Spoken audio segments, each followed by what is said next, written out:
Okay, good afternoon, everyone.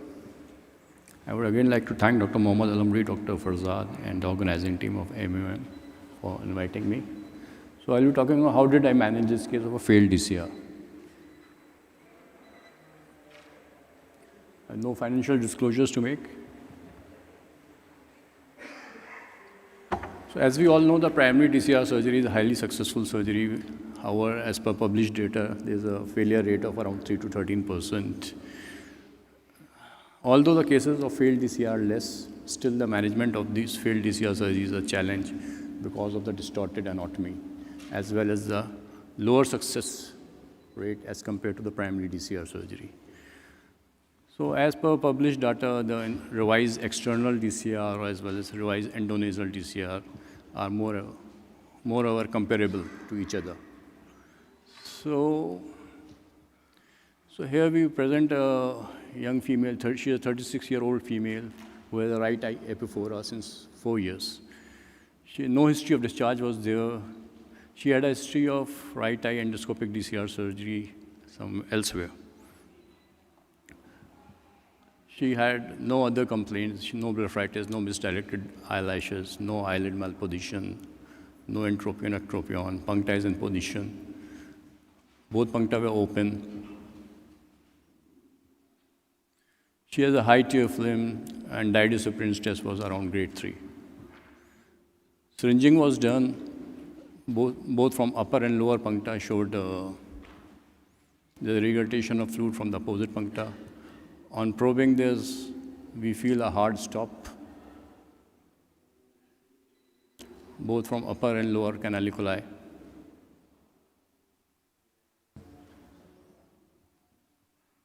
DCG was done. On DCG, we found that, you see, there's a retention of dye in the sac area. Here also, in this picture also, you see there's a retention of the dye in the sac area. It's not going beyond that. Looks like an intact sac to us. Nasal endoscopy, she was not very cooperative, but it showed little adhesions from the lateral nasal wall and the middle turbinate. And this is the per-op photo. She is a little bleeding. The picture was not very good, but we showed here a little high osteotomy, which is surrounded by a granulation tissue. So the choice of surgery was given to her, revision endoscopic or revision external DCR surgery. Though we prefer endoscopic surgery in all the revised cases, we are preferring endoscopic DCR. But she is not ready for endoscopic DCR in this lady because she already had a failed surgery before. So she wants endoscopic surgery as a paradox, as discussed by Dr. Francisco in the yesterday about the endoscopic DCR and failed DCR surgery. But she still wants external DCR. So we planned external DCR and under general anesthesia. Incision was given in the anterior lacrimal plus in the tear trough area, followed by a suborbicularis dissection was done to reach the osteotomy site. Osteotomy was found to be very small, which was further extended with the help of the bone punches. And we have made around 15 by 15 mm osteotomy was created, a large osteotomy. And we managed to salvage a nasal mucosa, flap was salvaged.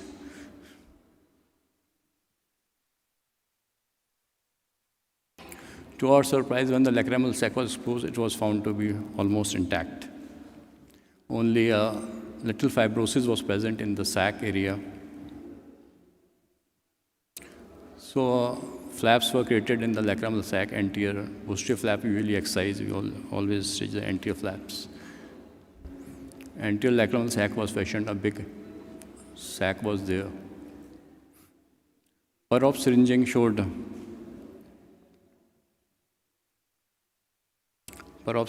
a patent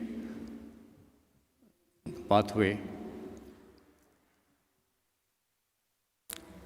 Normally, we don't apply mitomycin C, but in this case, we applied 0.02% mitomycin C below the flaps as the little fibrosis was present both in the mucosa and the lacrimal sac area. So 0.02% was applied for 2 minutes. Then it was thoroughly washed with the saline. Then silicone stent was passed from end-to-end anastomosis of both the flaps were done. So this is just a post-op picture immediately of the surgery. So skin sutures were removed after 7 days. Silicone tube we normally remove in cases of failed DCR after 6 months. So this is a preoperative photograph of the same patient, and this is a post-operative after 1 week with very low tear flame.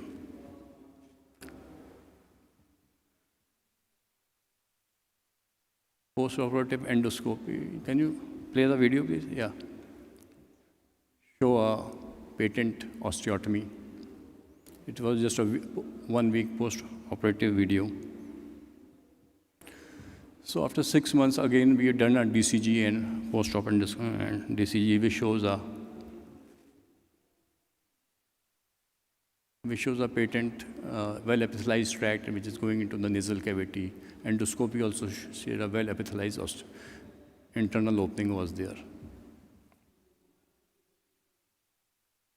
So, of course, choice of surgery, as already discussed yesterday, endoscopic DCR is, of course, more advantageous because of avoidance of cutaneous scar, preservation of lacrimal pump, direct visualization of the nasal anatomy, and ability to address concurrent intranasal pathologies. Revised external DCR is, of course, has slightly higher success rate, but nowadays more of comparable. It provides a wider, clear surgical feed. Of course, it's more advantageous, especially if a common canonical block is there.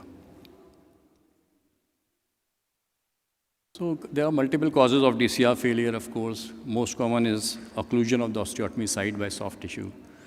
In our case, it was a case of there's a failure to localize the lacrimal sac, as far as we thought.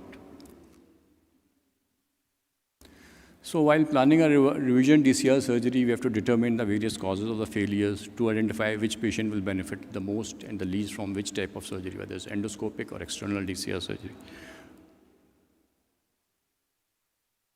So success rate of both those surgeries are, of course, comparable, which are not in a study we found by Sorbas that it was not statistically significant. We did also a study long time back in 2011 in which we used to do external DCI with silicone tubation, and in our study also we found a success rate of around, in failed DCR, it is around 85.2%. As far as scarring is concerned, of course, we have published few studies. This was published in 2016 International Journal of Ophthalmology, showed that even after external DCR, only 2% patients are dissatisfied after external DCR surgery. And this is a study done around 3 years back, we published in OPRS, in which we compare external subcuticular sutures with that of a sutureless technique of skin closure. And of course, showing these techniques also. In this study, we found that there was less scarring in the wound closure with a steri strip as compared to the subcuticular technique. So the take-home message is management of failed DCR, of course, represents a complex challenge. The revised DCR procedure has a good success rate, but not as compared to the primary DCR surgery. Creation of a proper and large ostium is, of course, the most important factor in a successful surgery. Of course, the choice of surgery depends upon the cause of the failure, surgeon expertise, and nowadays, of course, patient preference is one of the most important factor to choose what type of surgery you want to do. Thank you very much. Have a nice evening.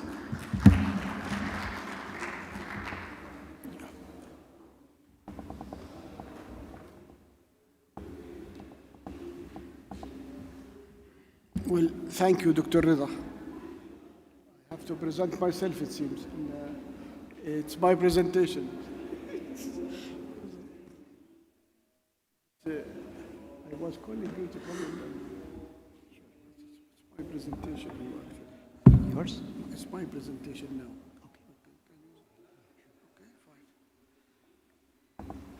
Fine.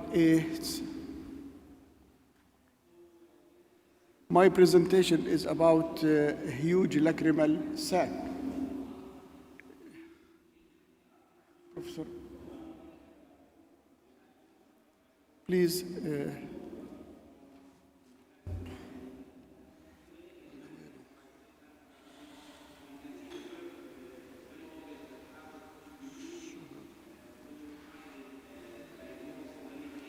Can you show me how to go about?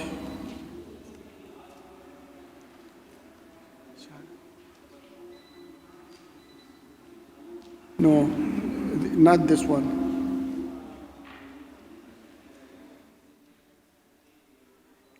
Anybody if the audio visual is here?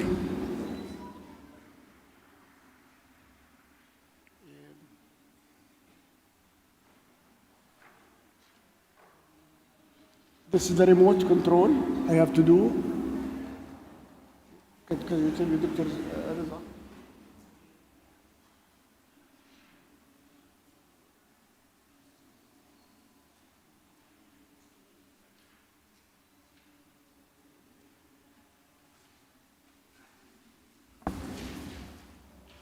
So it's بسم الله الرحمن الرحيم. إنه من سليمان وإنه بسم الله الرحمن الرحيم. Fine. Today I'm going to speak about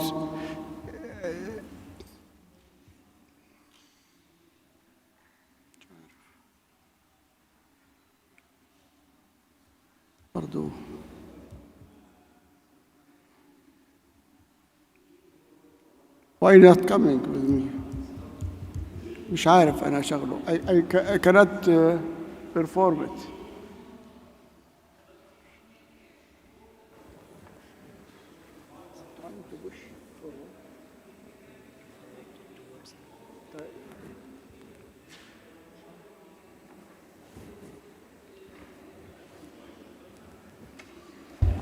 Hopefully, dealing with a large. I just press on this. Yeah, just press this. Directed towards For the screen? No. This one next. This one next, and this one back. This is back, and this is next. Yeah, the green button. Yes. The green top is. Okay, fine. Fine. My presentation is short, but it's about a few cases, all share large lacrimal sac. إيش الحكاية يا رب. Okay, this is a forward. Fine. What we call it dacryocele, large lacrimal sac, are not uncommon in daily practice.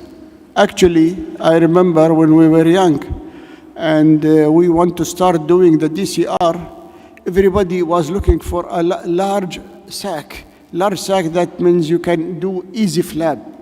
And you were sure that you have a successful DCR.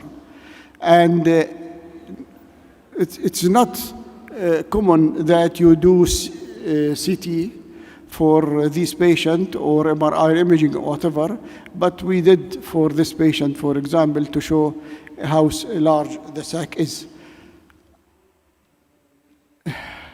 And once you have a good large sac, you were sure that you can DCR, and you guarantee that it is perfect with good results, because you can fashion the flap the way you like.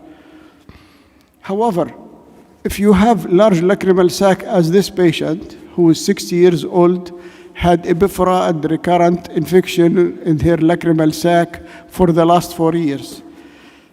Not that only, but she said she was not able to see her eye for the last 4 years. So it's very large sac. And she was cardiac patient, and she was unluckily unfit for the GA, and she was managed by the general hospital, and she has to be dropped twice when she was admitted, and nobody could really give her general anesthesia, and the surgeon was not able to deal with it under local anesthesia and so forth. So she came to me, and I was asking for a solution, and the first of everything, I wanted local, under local. Okay, of course, I can do it under local, but I don't want to go into the bones and do it under local for something which I really am not sure what will be the result. She cardiac patient.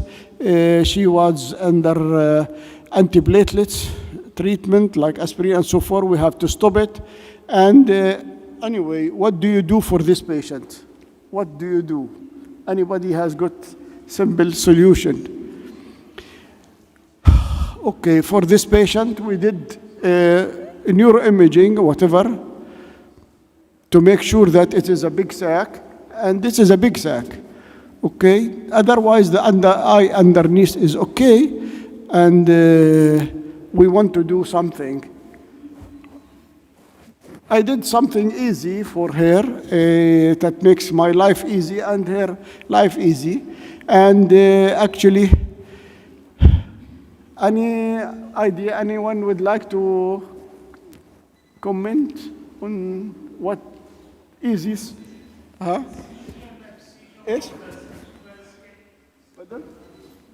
Incision. Drained the pus, And evacuation. and then extra skin should be cut. And remaining, Fine. and put the cannula in the Well, the easiest way I found is that I could remove this sac.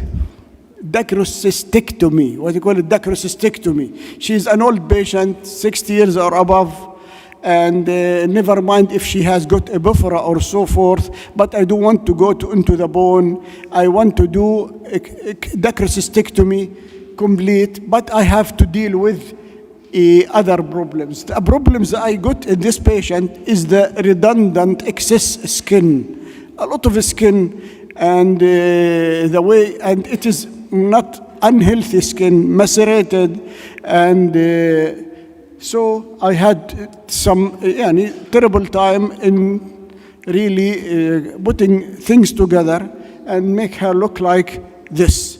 Actually, after dacrocystectomy, complete dacrocystectomy. So dacrocystectomy that was under local anesthesia. However, in large sacs, by the way, like this patient is 40 years old. She's a young patient.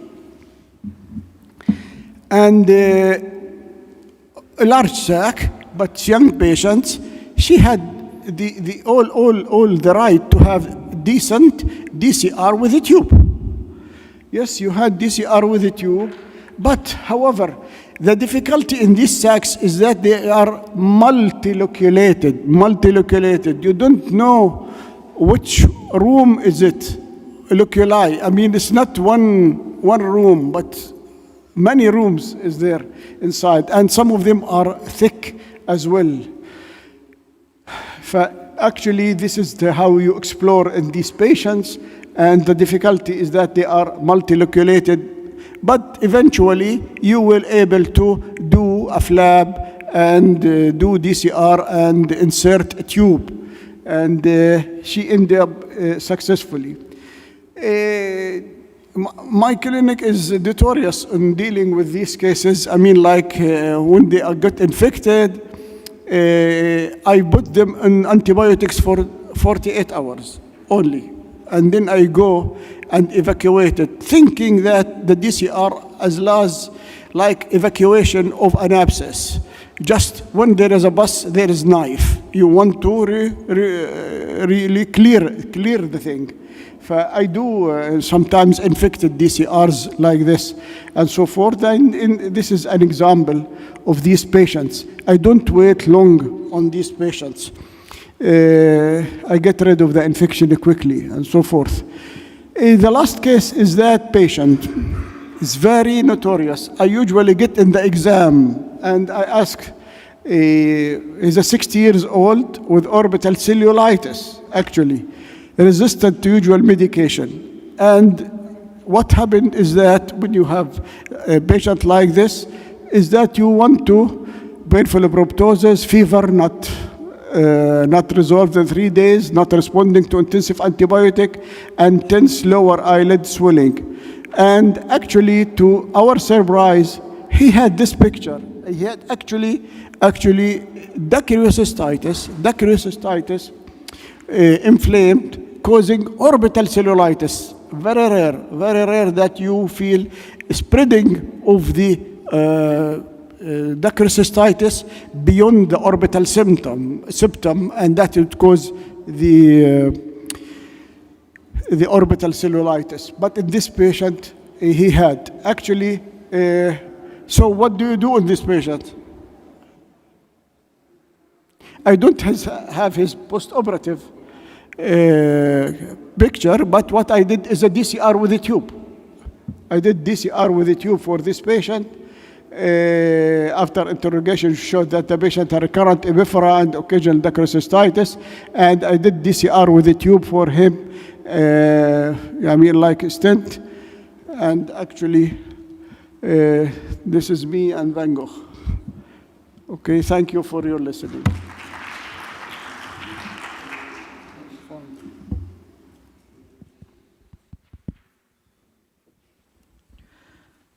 Thank you, Dr. Mahmood, for the wonderful presentation. We now invite Dr. Francisco Leone, a peculiar case of dysthyroid optic neuropathy.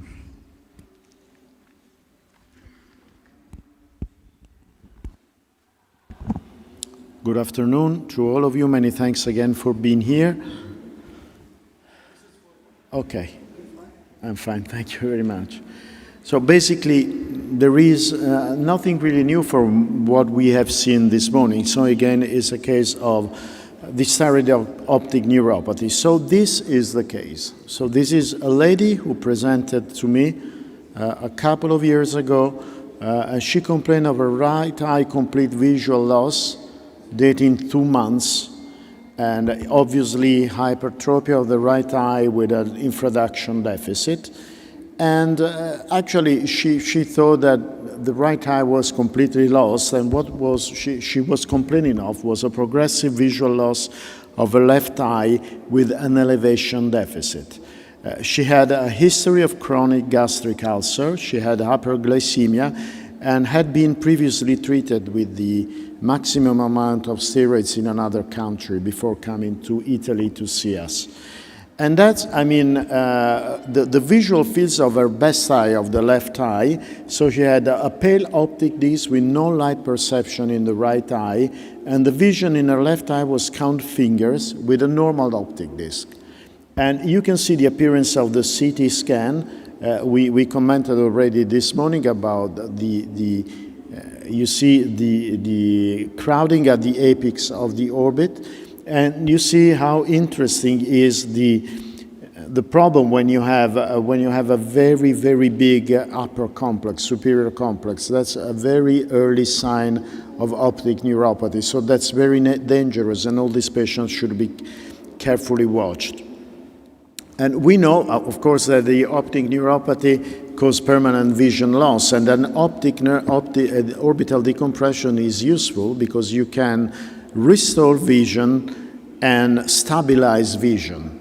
So 2 things. And it may be required, as we discussed earlier, even in the active phase of Graves' orbitopathy for the cases that are refractory to medical treatment. How do we do that? Basically, if you read the literature, of course, we know that the medial approach is the best, but you can relieve the optic nerve even with a fat decompression or with a deep orbital wall decompression, provided that it's deep enough. What we find very successful in these cases is the endoscopic decompression, And this is very useful because if you preserve the strat, which is that bony bar between the floor that you don't have necessarily to decompress and the medial wall, and if you leave intact a strip of periorbita, even if you want to decompress the optic nerve, you can have an effective decompression even without the displacement of the globe. And for what concerns the squint treatment, you saw what this lady had. What we do now is just recess the vertical muscle. So normally it's the inferior rectus, but you can do it for the superior rectus, no more than 5 or 6 millimeters, because when we used to do more, we had adjustable suture in the past, we noticed lots of late overcorrections. So this is what is called the intraoperative relaxed muscle positioning technique. Basically, you cut the muscle and you see where the globe repositions itself, and then you suture back the muscles to the globe. And usually it's no more than 5.5, 6 millimeters. And you see after the endoscopic decompression, the appearance of this lady, and we did at the same time the superior rectus recession and the inferior rectus recession, with an improvement, not that much in the right eye, but I mean she had NPL, and quite a good vision in the left eye with 13 out of 17 of the Ishihara plates, and you see the improvement of the left visual fields. So why did it happen? We know that not everything is known. We said this morning that we have still many things to learn about ptosis surgery and many things to learn about these thyroid patients. So when we have compression of the optic nerve, optic neuropathy, that can be physical compression or optic nerve stretch. And what is interesting, what I found very interesting is this animal study published a few years ago where these people used a feline model and gradually inflated a balloon adjacent to the optic nerve to cause an artificial optic nerve compression. And they hypothesized that there could be 5 mechanisms responsible for that: hypoxia, depolarization, cytoskeleton disruption, demyelination, and exotomy. And they concluded that these two, remyelinization or regeneration of the microtubules, were the most likely reason for recovery of function. So we know that the endoscopic medial decompression is the best approach for reduced surgery if you want to go very deep up to the sphenoid, and that in some cases, as has been described by other people this morning, we can use combined surgery.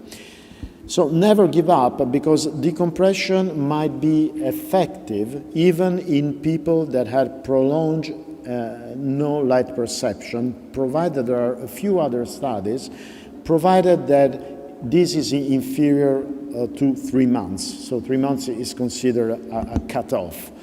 And so there could be an indication for decompression even if you have visual loss. What would happen if we had teprotumumab? Unfortunately, that's not available in Europe. Can it be a hope for the future, even for this patient? This is an open question.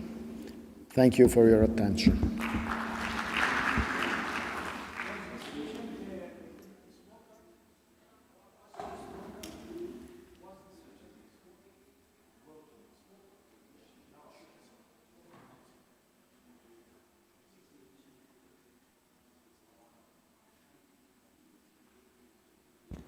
Okay, fine. We proceed on. This case is pediatric mucormycosis, and Dr. Moin is there. Muhammad Moin? No. Dr. Muhammad Moin is not around. Okay, so I think we proceed. A case of punctal stenosis, how to manage. Dr. Osama Hakim. Okay.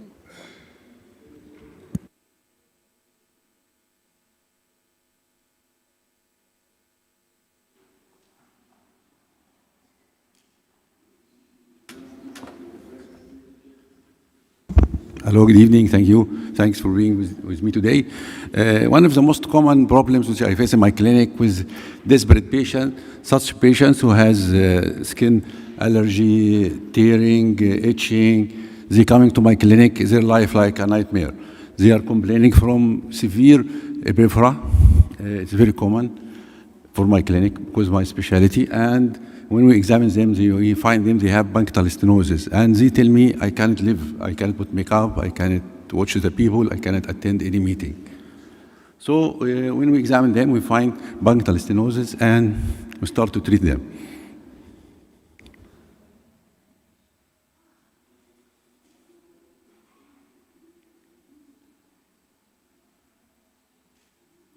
Going back when we started to treat, when I started to do, going back from my history, when I started to do punctal stenosis treatment, I have some cases where there is punctal stenosis, we can see here. This is punctal stenosis. I did the 3-snap operation, and after surgery, they are very fine, they are successful. This is maybe about 15 years ago, I think I was doing that. But for another patient, when I did the same cases, I found a terrible results. I found the punctum and the surgery, everything is closed again, and it is angry. Even I'm using punctal 3-snap or putting punctal plugs, whatever I'm doing, the result was almost everything is engorged and reacted, and everything was failed. So I have some cases which were successful, other cases which were failure, and I don't know what to do with the failure. This is a punctal plug and the engorged area. This is long time. This is why the picture is very old. Then I started to stop actually, and I started to look to the punctum. What is the problem? Why some cases successful, some cases are failure? And why all of these patients have this punctal stenosis? It was very irritating to me, and I started to examine the punctum more carefully. And when I started to examine the punctum more carefully, I started to differentiate 2 types of punctal stenosis. So punctal stenosis is a general term, but we have 2 types of punctal stenosis. This is 100% was over all these years. The first one is we'll see now, and then we'll see many pictures. This is, we call it fibrotic or cicatricial punctal stenosis. The punctum is obstructed, but mainly by fibrous tissue. But the other one is inflammatory. The punctum is obstructed, but mainly by inflammation around the punctum. The punctum opening is engorged. It is highly reactive, hybremic, and it is engorged. These 2 different types, and accordingly, there is 2 different mechanisms of treatment. If we look here, this is cicatricial. The punctum is narrow, but the tissue is around it. But if we look here again, the punctum is obstructed, but there is many tissues around it, hybremic tissue. It is like the punctum is angry from what happened for it. Usually we find this one, especially after cataract surgery, taking some eye drops, after blepharitis, and so on, so on. So if we started by cicatricial punctal stenosis, that's what I'm doing now. I'm treating them as cicatricial and inflammatory, and we'll see many pictures for both of them and what we are doing. For the cicatricial one, this is the punctum. The tissue is quiet, but there are many tissues here. So cicatricial, fibrotic, whatever you like. This is the classic one, which is in the box mainly. And for this one, I can do 3-snap for these patients, and it's very successful for me. We can use perforated punctal plugs. I used them, but I have better results now with the old technique with the 3-snap operation. Even you can use a perforated plug, whatever you want to use for the classic one, which is mentioned in most in the literature and most in the books. So you can use perforated plugs, you can do 3-snap operation for such a patient. This will be successful for you. Okay, this is fine. But what about the inflammatory, which we talked about it? This is a 3-snap after my surgery. But this is not the common type which I face in the clinic. The common type, the most common type, let's say 70–80% of my patient punctal stenosis is inflammatory punctal stenosis. I have many patients referred to my clinic coming from other doctors. They are referred for the inflammatory punctal stenosis. You can see this is inflammatory. You can see the punctum engorgement, hybremia. This is congested lower punctum. This is inflammatory punctal stenosis. Please differentiate between cicatricial and inflammatory, because management of inflammatory, any one of you can do it. It is not a big issue. You can manage it. And moving, if you do this one, again, you can see this is engorged, very engorged. It is not tissue, it is reaction. Hybremia, from the toxin, from the preservative, the eye drops, from the blepharitis, from whatever it is, from the makeup, but it is engorged. Again, another punctum, you can see here, engorged. Another punctum, you can see it is palpably here. It is engorged. This is not a tissue. It is reaction here. It is like the punctum is angry from what happened to it. While it is draining the material, the preservatives, the Bobian secretions, whatever, it started to be hyperemic. Again, this is severe form. You can find it, the punctum almost not visible. I'm trying to magnify it. Congested again. Even in the upper punctum, if you invert this upper punctum, you can see the same picture in most of these patients. You will find upper punctum, inflammatory upper punctum, inflammatory upper punctal stenosis in the upper punctum. So how to manage it? Actually, it's very simple. I use xylocaine, I use Kinacort, 40 milligram. I use a piece of cotton placed with topical anesthesia. I put a drop of topical anesthesia, then I put a cotton piece soaked with topical, with the local anesthetic. This is exactly what I'm doing, so there is no pain at all. If you're doing the same, there is no pain. For the patient, then I inject the local. After putting the cotton with the topical xylocaine, I remove it for 4 minutes. Then I inject the Kinacort, 20 milligram here and 20 milligram here. I use them diluted. This is the other eye. All the technique takes about 3 minutes, and the preparation about 5 minutes and 10 minutes. And also, you can see the punctum here while it is healing. You can see it is a very nice reaction. You can see babelli, and it started opening to clear out. This is after 1 week. Starts the opening, but the clearing, it is like the inflammation going back, and inflammation going back again. You can see here, this is the inflammation, this is the opening in the middle, and it is like it is regressing. It is quietening with the steroid injection, and we don't give any eye drops other than the lubricant, preservative-free lubricant, or even no need for any eye drops. Again, it starts to opening, to show up, again the opening, and again it is much better. Almost 90% of this patient cured by infratarsal or subtarsal, whatever you want to say it, steroid injection, long-acting steroid injection. So in all patients with inflammatory punctal steroids, stop all treatment, don't touch the punctum, and the parapunctal steroid injection is your treatment choice, not surgery at all. Thank you so much. Thank you, Dr. Osama Hakim. That was very helpful. Now, yes, we proceed. A large periorbital dermoid, sclerotherapy, and hidden figures with incisions. Dr. Melinda Naik, okay, from Hyderabad. صح? Okay, welcome, Doctor. Thank you. Good evening, everyone. And it's again a pleasure to participate at the MEOM. I like to thank Dr. Mohammed Al-Amri and also Farzad and the entire team for this invite.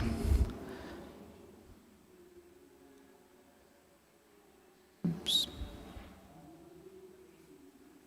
Dr. Farzad has apologized in the last minute to attend our meeting, but he was energetic and instrumental in really putting up the oculoplastic sessions. So I'm going to talk about what we would normally do in a dermoid around the eye, how we can choose eyelid crease, pretracheal evacuation and excision, and finally an endoscopic approach and sclerotherapy. So it's not just one case, but everything revolves around a dermoid. So the standard approach, what we would do in these patients is to just take an incision right on the top of the lesion and excise it. And this is generally not liked by the patients, especially if the scar is visible. In the second picture, you can see the superomedial mark. So although that makes the surgery easy, it's not the best way to remove a dermoid. So instead, what you could do is to choose an eyelid crease incision. So this particular patient with a dermoid which is placed laterally, we just chose an eyelid crease incision, and this is more easy if the dermoid is kind of mobile, it's not fixed to the bone, and you can kind of push it towards the eyelid crease so that you can remove it intact. And here you can see the scar is quite well hidden within the eyelid crease. So what do you do when the lesion is a little away from the crease and it's fixed to the bone and you can't really get it through the crease? So in these situations, obviously your scar could be a large one if you were to remove it intact. So what we would prefer here is to try and remove it through a smaller incision. And how do you do that? Is you take a small incision, you expose the cyst, then you make an incision on the cyst, you aspirate all the contents, and then you are able to remove the collapsed bag of the cyst through a smaller incision. So that's how you would remove a larger cyst, which is not quite amenable to be removed through an eyelid crease by taking a small stab incision. Pretracheal is something which I would prefer if the lesion or the dermoid is frontotemporal, and this is one of the ways to hide the incision. But with these large lesions, especially presenting late in adult life, you could have a dent in the bone, and that has to be taken care of later on as a secondary deformity. So talking about the endoscopic approach, here is another lady who had a frontotemporal dermoid cyst, was very keen to not have a visible scar anywhere, and she has kind of a time limit with her marriage coming up. So we had, can we run the video separately, because that was not playing through the, yeah, perfect. So this is the patient pre-op. You see a left frontotemporal dermoid, and the goal was to remove it without a scar. So we decided to have an endoscopic approach. Those are the 2 stab incisions we planned, exactly how you would plan it for a endoscopic brow lift. So the temporal one is going down right up to the temporalis muscle, and the other one right up to the bone. So we have 2 stab incisions so that we can deal with the dermoid bimanually. So here we are inside the wound. So first step was to separate the plane between the dermoid and the skin, or the anterior surface of the dermoid. So here we kind of went over it, as well as on either side, very gently dissecting the plane between them. And it was easy. This part was relatively easy, except that towards its anterior end over the hill, it wasn't really possible to visualize it so well. So we are using the same sleeve that one would use for an endoscopic brow lift, and gentle separation of these strands. Here we could see the view. The anterior surface is fairly well separated, and we came across the sentinel vein in one area, and we had to cauterize that. That's up here. So rather than having a surprise bleed later on, we decided to do an endocautery. So once the anterior surface was dissected, it was time to go to the undersurface, which is separating it from the bone and the periosteum. There we could have an easy plane, and we could just lift the periosteum.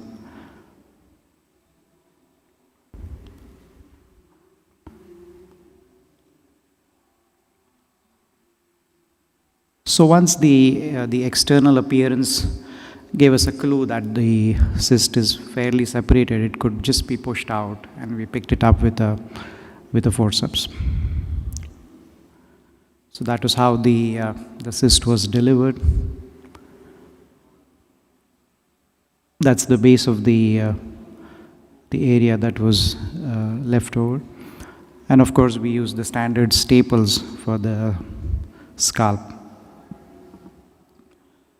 So that is immediate next day, and 6 weeks later, we had a good result in her case. Sorry. Can you go back to the slides?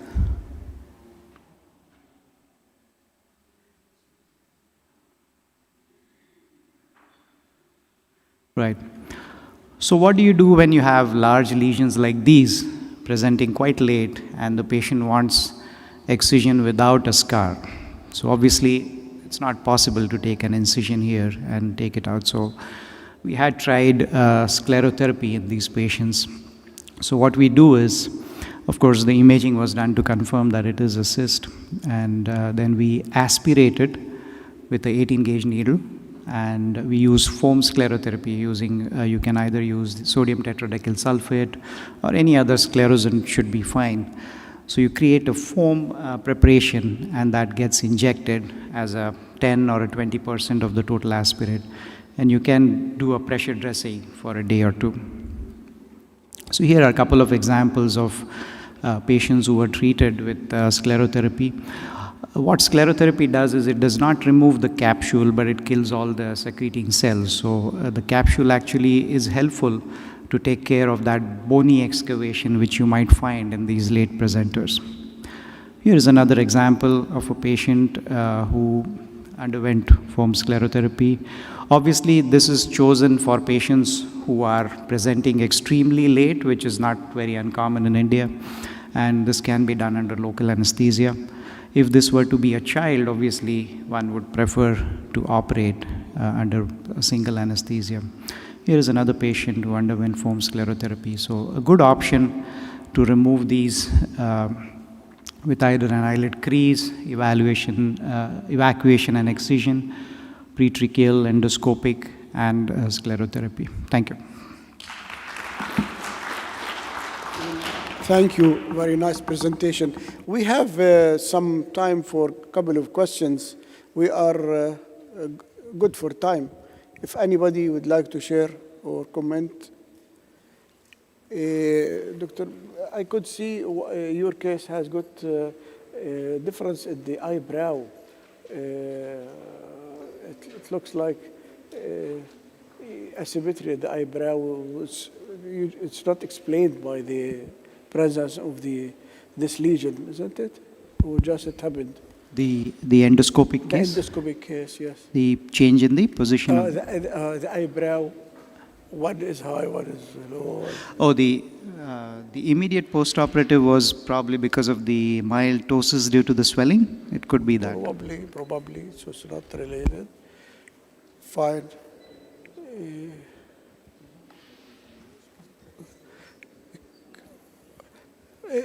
So, Dr. Francisco, did you do actually the combined surgery for your case? It was the decompression and both the recession of the superior rectus and one eye and fine. And what do you think she had got very severe form of the thyroid eye disease? I mean, just it happened, or there's any risk factor for her? Or? I mean, the question is, why didn't I go for steroids once again? She had steroids, already, and were not effective, and she complained of further decreased vision in her good eye, which was the left eye. So basically, I went there for the left eye. And when we were there, we decided, why not try even the right eye together? There was nothing to lose, because it was a blind eye. And also we had decided to start with, to do the left decompression and the left inferior rectus and the right superior rectus. As there was exophthalmos, then we decided, why not go in for a deep medial wall decompression on the right eye as well. There was nothing to lose, basically.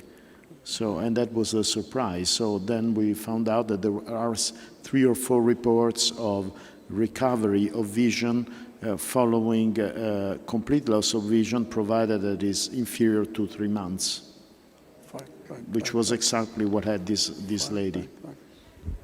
For the case I showed, orbital cellulitis secondary to dacryocystitis, have you ever seen or anybody saw? Yeah, that is interesting. For the first case you show, you did a dacryocystectomy. I think that's an option.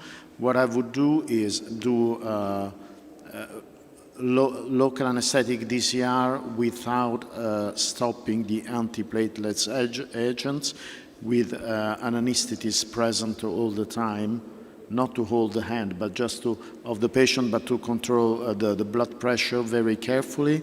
And at the end of the time, I think there are some indications for a dacryocytectomy, but still the time you do to do a local DCR is probably 10 minutes more than a dacryocytectomy, so then you can solve the problem.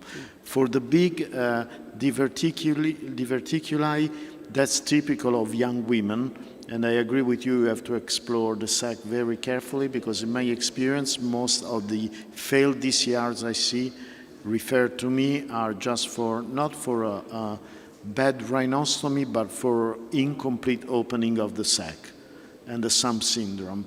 And the final one, that's correct what you did, because basically it's like a drainage of an orbital abscess to some extent. What I would do is to put the patients under antibiotics first, let's say for 3-4 days, and then go for it. Fine. Thank you. Thank you.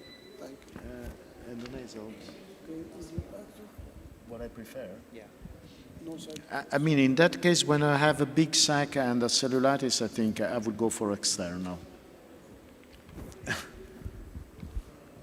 No, I mean the last case, Last case, cellulitis. The cellulitis, I mean, I would I'm not sure what I would do. I mean, I would wait for the cellulitis to settle a little bit to see how the eye is, and then, yes, if there is still cellulitis, then I would go for an endonasal. If it settles, then I would prefer an external to do fashion very big flaps, and I think the outcome would be better when you have a very big sac. And that's interesting what you showed, because I never thought about it, but I think I'll try the... So if there are no more questions, we'll go to the next presentation. Oh, there's a question. Oh, sorry. So did you face any problem with the excess skin after removing the dermite from you only? Yes, in fact, the publication we have, one of the photographs in one of the figures does demonstrate that the cyst is gone, but the excess skin is an issue. So that is something which you have to take into consideration. But I guess that's the easier part to deal with. You can hide that extra skin by doing a sort of a mini blepharoplasty in that area. But the primary size of the dermoid is very difficult to handle without having a scar extending beyond the lid crease. So these were very select patients, adult presentation, large dermoids, where in some cases leaving excess skin was warned to the patient that this might need another procedure if required.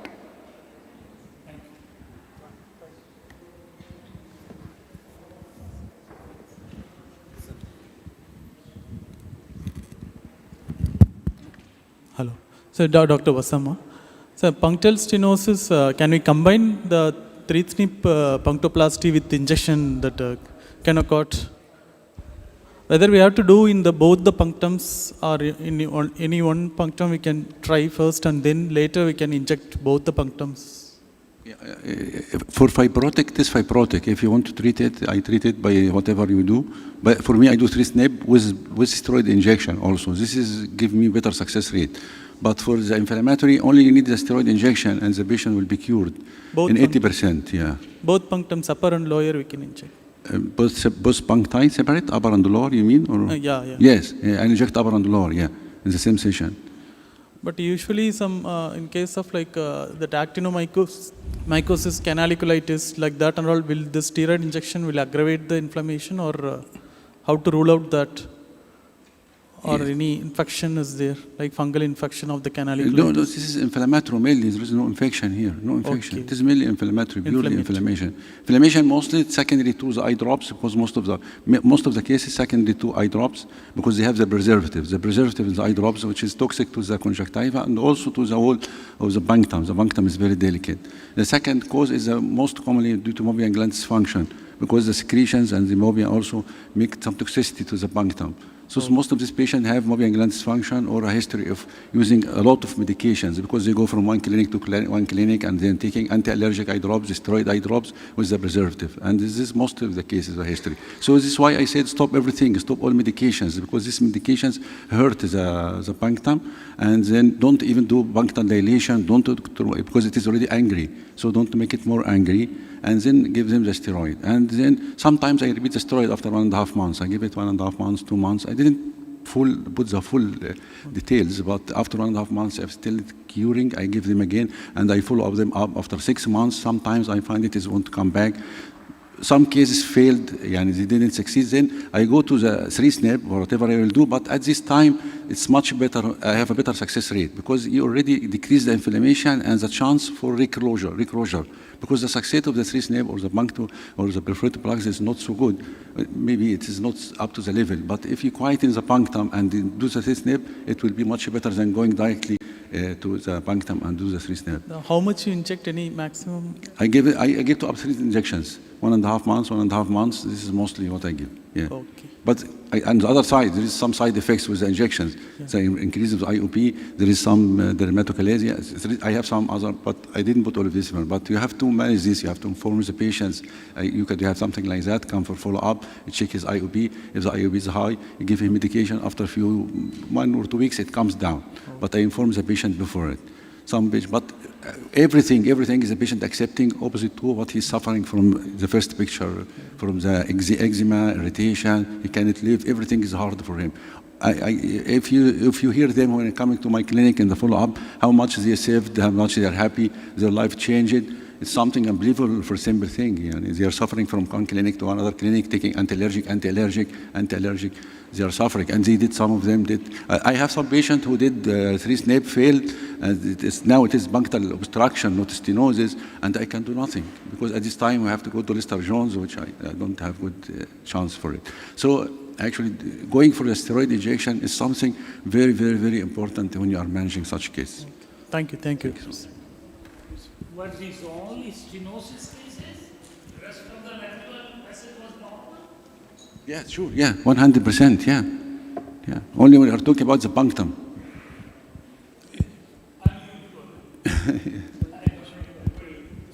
Excuse me.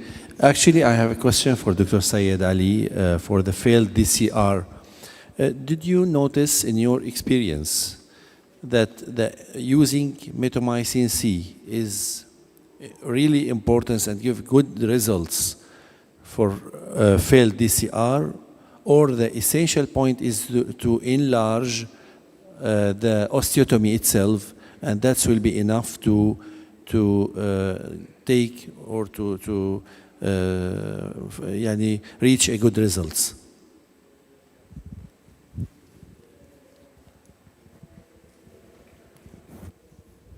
Yeah, of course. The most important is you have to create a large osteotomy, of course. That is the most important point.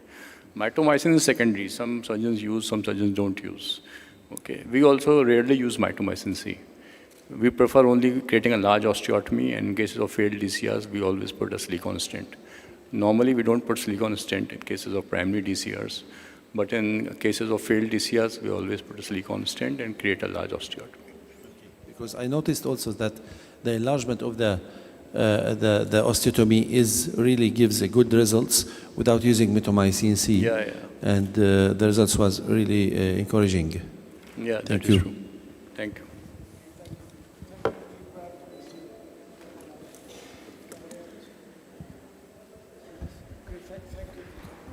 Okay, let's move on. Our next speaker is Dr. Yunia Irawati. She's from Indonesia, and she'll talk to us about malignant orbital tumor, current approach to diagnosis and management.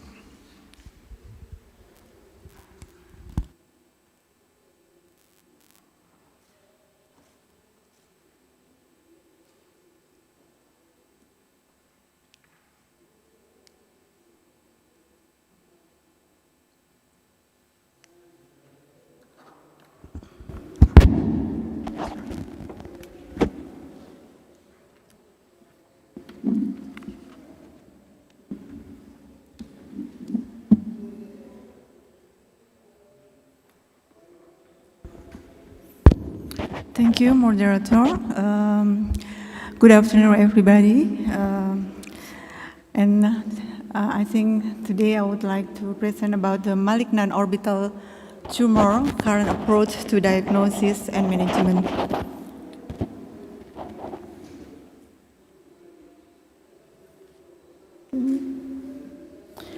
Okay, I think the malignant tumor account approximately 32 until 36% of all space-occupying lesions in the orbit, and may be due to the broad range of the pathology, including the primary tumor at the lacrimal region, or primary tumor mesenchymal originating involving the orbit, or their primary tumor of the optic nerve, and the secondary tumor from the adjustment structure in this state of metastasis. I think today I just review of some malignant orbital tumor, and the symptoms, the patient usually came to us with the progression, upper eyelid swelling, proptosis, globe displacement, diplopia, decreased vision, and ptosis, periorbital pain, hypostasia, and paresthesia. It can be unilateral or bilateral. usually with a rapid progression within less than 1 year. From the imaging, I think we should be ruled out with the CT scan, or sometimes we need to do the MRI, orbital extend to the brain here with and without a contrast.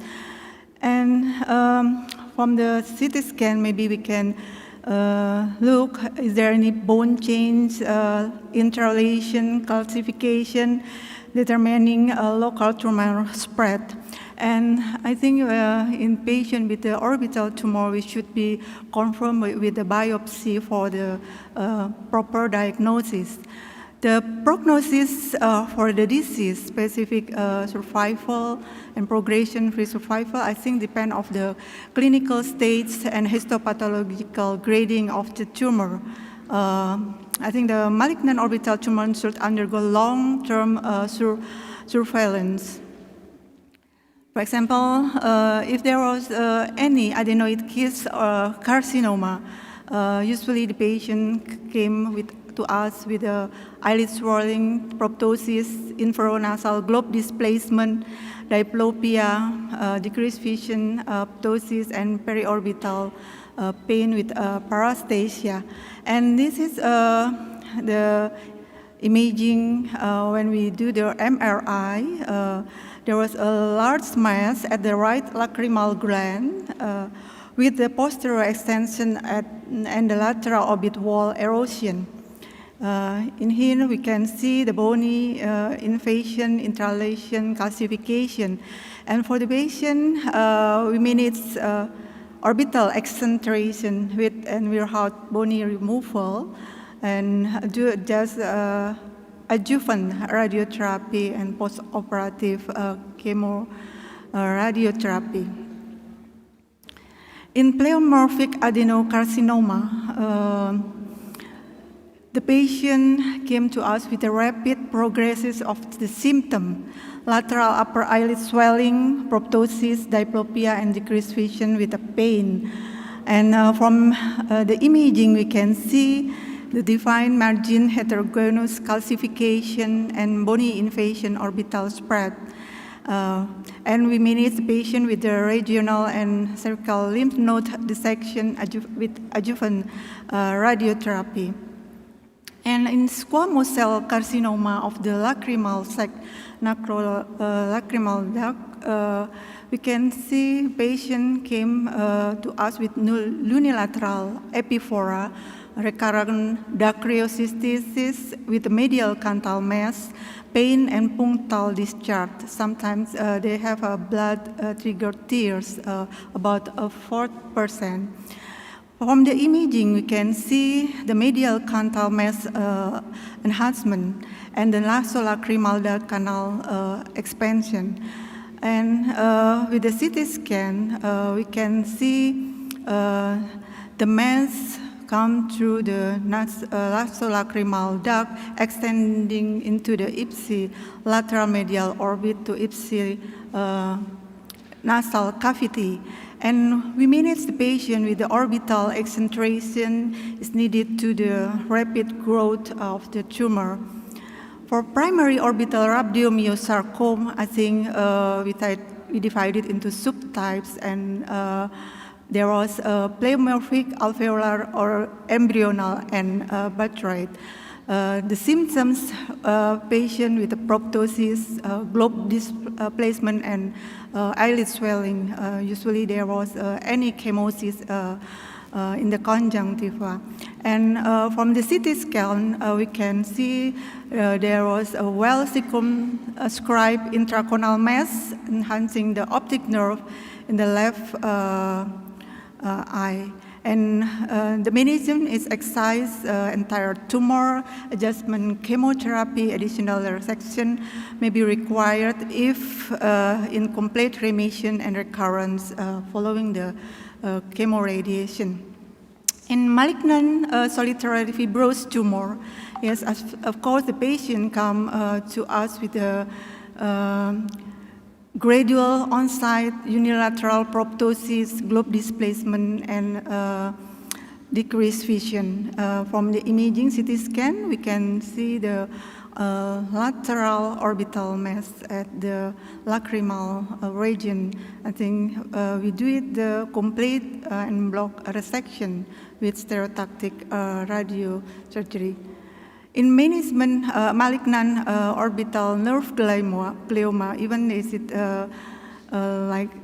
I think the patient should have decreased vision in here, and the symptoms like papilla edema, disc and retinal hemorrhage, and sometimes they come to us with the atrophic optic nerve. And from MRI, we can see there was any enlargement of the optic apparatus. And then definite diagnosis, I think the histopathological diagnosis from tissue biopsy and surgical resection, orbital radiation, and sometimes we need adjuvant chemotherapy. For the lymphoma of the lacrimal gland, I think this is the most common malignant tumor in our hospital. With the symptoms, eyelid swelling, with the proptosis and diplopia and decreased vision. And from the CT scan, sometimes the patient had a bilateral orbital mass at the lacrimal area. And I think in the patient, after we do it biopsy, we can do the radiation or chemotherapy or even the immunotherapy. This is my case, 55 years old. Patient ladies came to us with a mass at the lateral part area of the lacrimal, and she said it's already been 4 years old patient, and the patient had a redness and there is no double vision and there is no trauma. But in here we can see the quiet eye. But this patient, we're trying to give it steroid first. But we saw there is no improvement with the steroid orally. And of course, in this patient, we did the MRI. The MRI, we can see in here the mass in the lateral part. And then for these cases, I took the histopathologic examination, and there was a diffuse proliferative lymphoid cell, small cells around a nucleate uniform, and with summary with the lymphoproliferative lesion. And we sent to immunohistochemistry, and the result is malignant B-cell non-Hodgkin lymphoma extranodal marginal zone type. In this patient, we give it the radiotherapy, and after 13th fraction, I think the mass will be resolved completely. And my second case, 16 years old, this is the patient, the young patient with rapid growth mass at the medial side. And after I do it, the radiology, we can see the mass is localized, and we assume is it only a vascular malformation. And I did a biopsy to take out all the tumor. I think for the take-home message, the orbital malignancy can be primary and secondary tumor, broad range of the pathology. The symptoms of the malignant orbital are typically related to the mass effect to the tissue infiltration. There also may be indicated a peroneural invasion, but these symptoms typically rapid progress within less than a year. Orbital imaging and tissue biopsy is often critical and for diagnosis and orbital malignancy, but the prognosis, I think, depends on the histological grading and clinical states. All patients with a history of malignancy of the orbital tumor should undergo the long-term surveillance for the disease recurrence and progression. Thank you for your kind attention. Thank you, Dr. Arawanti. That was very helpful. We proceed with Dr. Hu Sa from Korea, isn't it? And he will speak about the eyelid sebaceous carcinoma with vegetoid spread.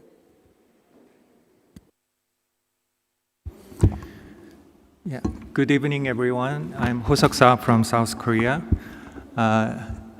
I'm very pleased to talk about my humble case in front of many renowned doctors. So 19-year-old male noticed the right proptosis over past 6 months. And 3 weeks ago, CT scan showed the right lacrimal gland tumor. And 1 week ago, lateral orbitotomy with marginotomy or cremline operation was performed elsewhere by another surgeon. And pathology revealed the adenoid cystic carcinoma with involved margin, and postoperative MRI revealed the residual tumor in the posterior orbit. So orbital accentuation was recommended by another surgeon, but he wanted to visit us for a second opinion for further treatment. This is the the clinical photo taken 1 week after the first surgery. So you can see the right droopy eyelid. And under the impression of residual adenoid cystic carcinoma of the lacrimal gland, we decided to perform the orbital MRI and PET-CT for systemic evaluation and review of pathologic specimens. This is the MRI taken prior to the first surgery. So as you can see, there is a large lacrimal gland tumor with the lateral wall scalloping. So in the last session, the Dr. Yunia Irawati showed the typical appearance of the adenoid cystic carcinoma. But as you can see, there are many cases with adenoid cystic carcinoma. We cannot distinguish it from pleomorphic adenoma through the radiologic exam. So this is the MRI scan taken 1 week after the first surgery. As you can see, there are diffuse infiltrative lesion, mainly due to the postoperative inflammation. And as you can see, there is a residual mass between the lateral rectus muscle and lateral wall. And we can expect the tumor is popped out and spread locally. And we also performed the PET-CT scan. There was no evidence of distant metastasis. And pathology review revealed the adenoid cystic carcinoma with cribriform subtype with involved margin, as you can see here. So what should we do next? So if we do accentuation, the local recurrence could be lower, and distant metastasis might be lower. But when it comes to the eye-sparing local resection, the complete resection could be very difficult, but not impossible, I thought. And considering the patient's young age and severe morbidity of the accentuation and favorable histological subtype of cribriform, so we will not easily give up the eye-sparing local resection. In addition, there are some previous reports supporting the eye-sparing surgery followed by adjuvant irradiation would be a good strategy for the lacrimal gland carcinoma. Even though this is not a fresh case, we decided to perform the eye-sparing resection of residual tumor and adjuvant radiation. The challenge of the surgery would be how to secure the tumor negative margin of the specimen. So we tried to remove all soft tissue between the lateral rectus muscle and lateral orbital wall.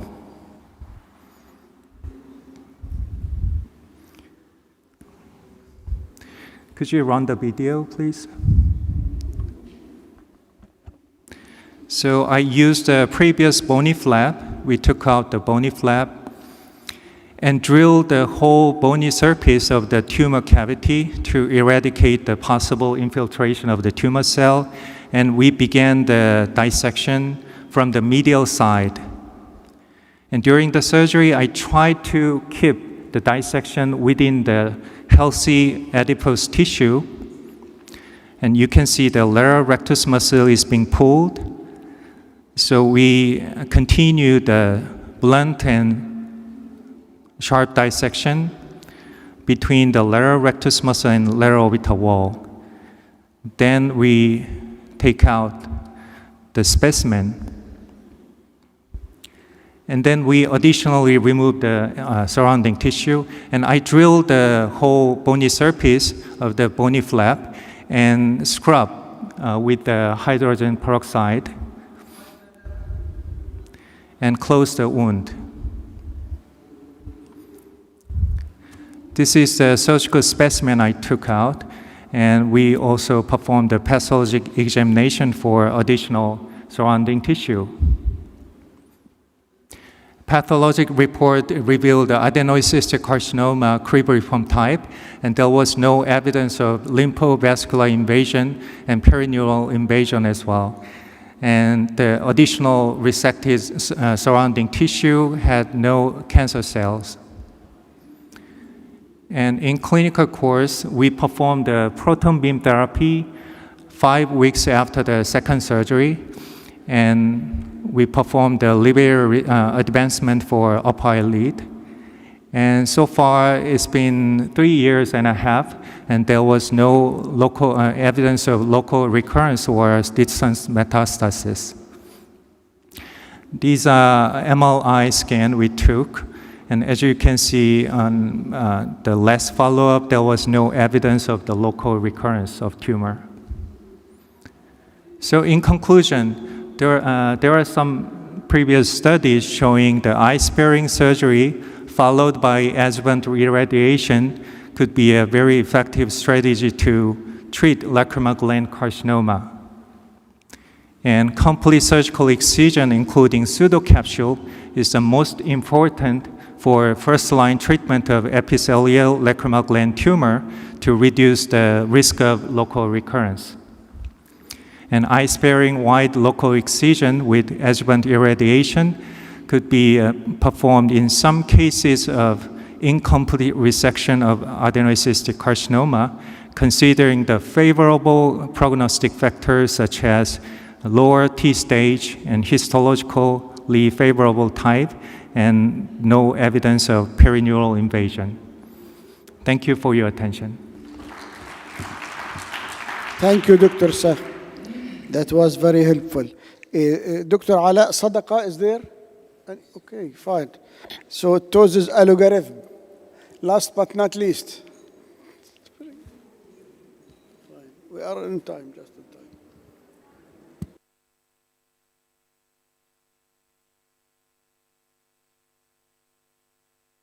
Everyone, thank you for everyone to be here.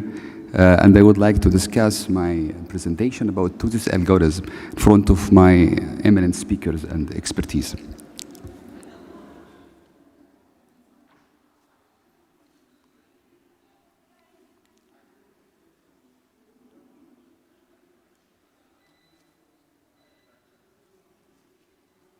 I don't like what to do. The green one, okay. Ptosis could be classified into congenital and acquired, and the congenital again could be simple or complicated, and acquired can be aponeurotic, neurogenic, myogenic, mechanical, or traumatic. this is case of congenital ptosis, as you see, with ill-defined crease. Again, this is a case of congenital ptosis with good levator function, and there is a duplicated crease and a lid lag. Sometimes congenital ptosis associated with some syndromes or some other diseases like the blepharophimosis syndrome, which is a triad of telecanthus, epicanthus inversus, and the lateral inferior ectropion.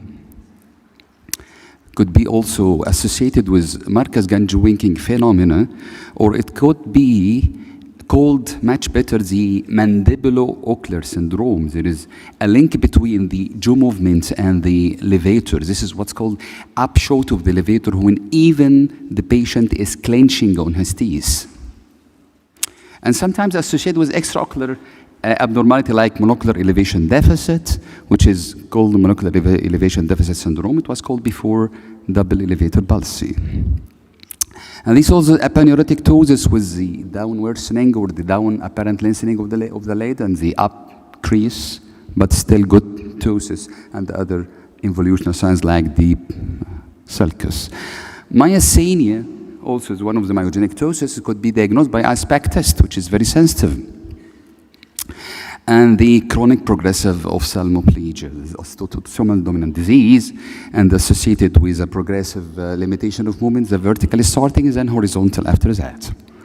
The neurogenic could be third or Horner. As you see, this is the third, which is a characteristic and very classic picture, the limitation of the up movement and down movement, and limitation of the adduction with ptosis.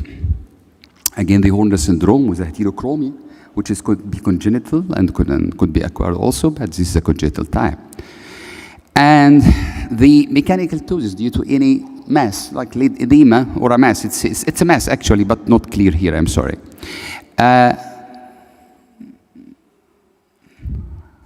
What I'm saying that is take care, it may be the other eye, it may be pseudo.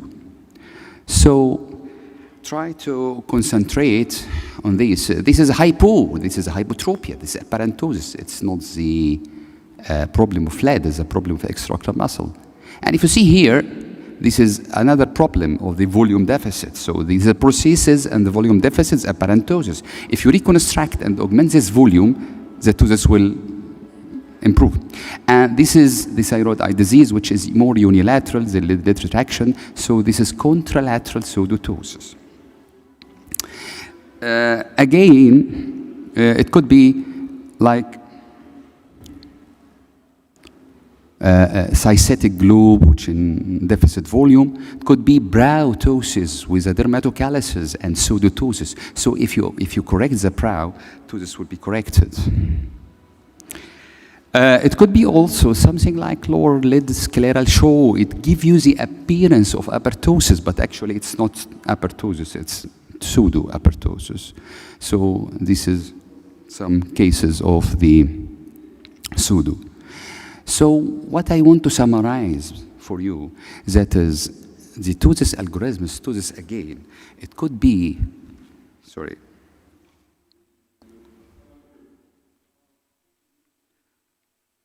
it could be true or could be pseudo. And the true ptosis could be congenital and could be acquired, and the congenital characterized by the classic triad with upper lid crease, ill-defined and positive lid lag with positive ellipse sign, and acquired is the reverse.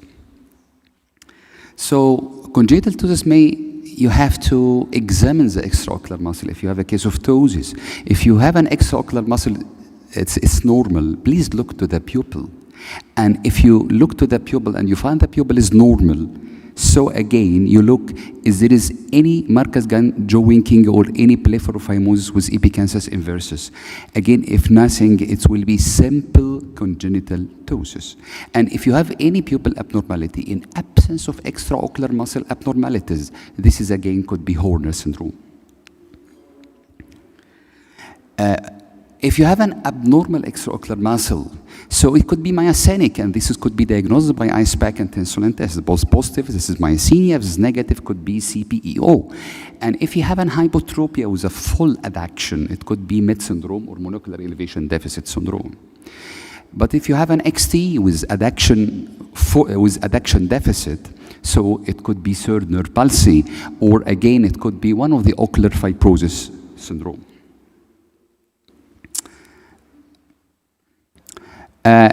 Acquired ptosis, which could be neurogenic, if anisocoric, no, anisocoria, the anisocoria looked to the pupils, myotic is a Horner syndrome, it was mydriatic, so look to the extraocular muscle dysfunction, again is third nerve, and for no anisocoria, the GTT signs, the positive polyneuropathy or Guillain-Barré syndrome, again if a negative is impaired, with impaired accommodation, it's atonic pupil. Acquired ptosis could be also mechanical, like edema or mass or blepharochalasis or dermatochalasis, and again you will treat these mass. For the ptosis management or ptosis surgery, there's many frequently asked questions. That is which procedure you are going to do, and which material, which approach, and how much you resect, and how to enhance the rejuvenation.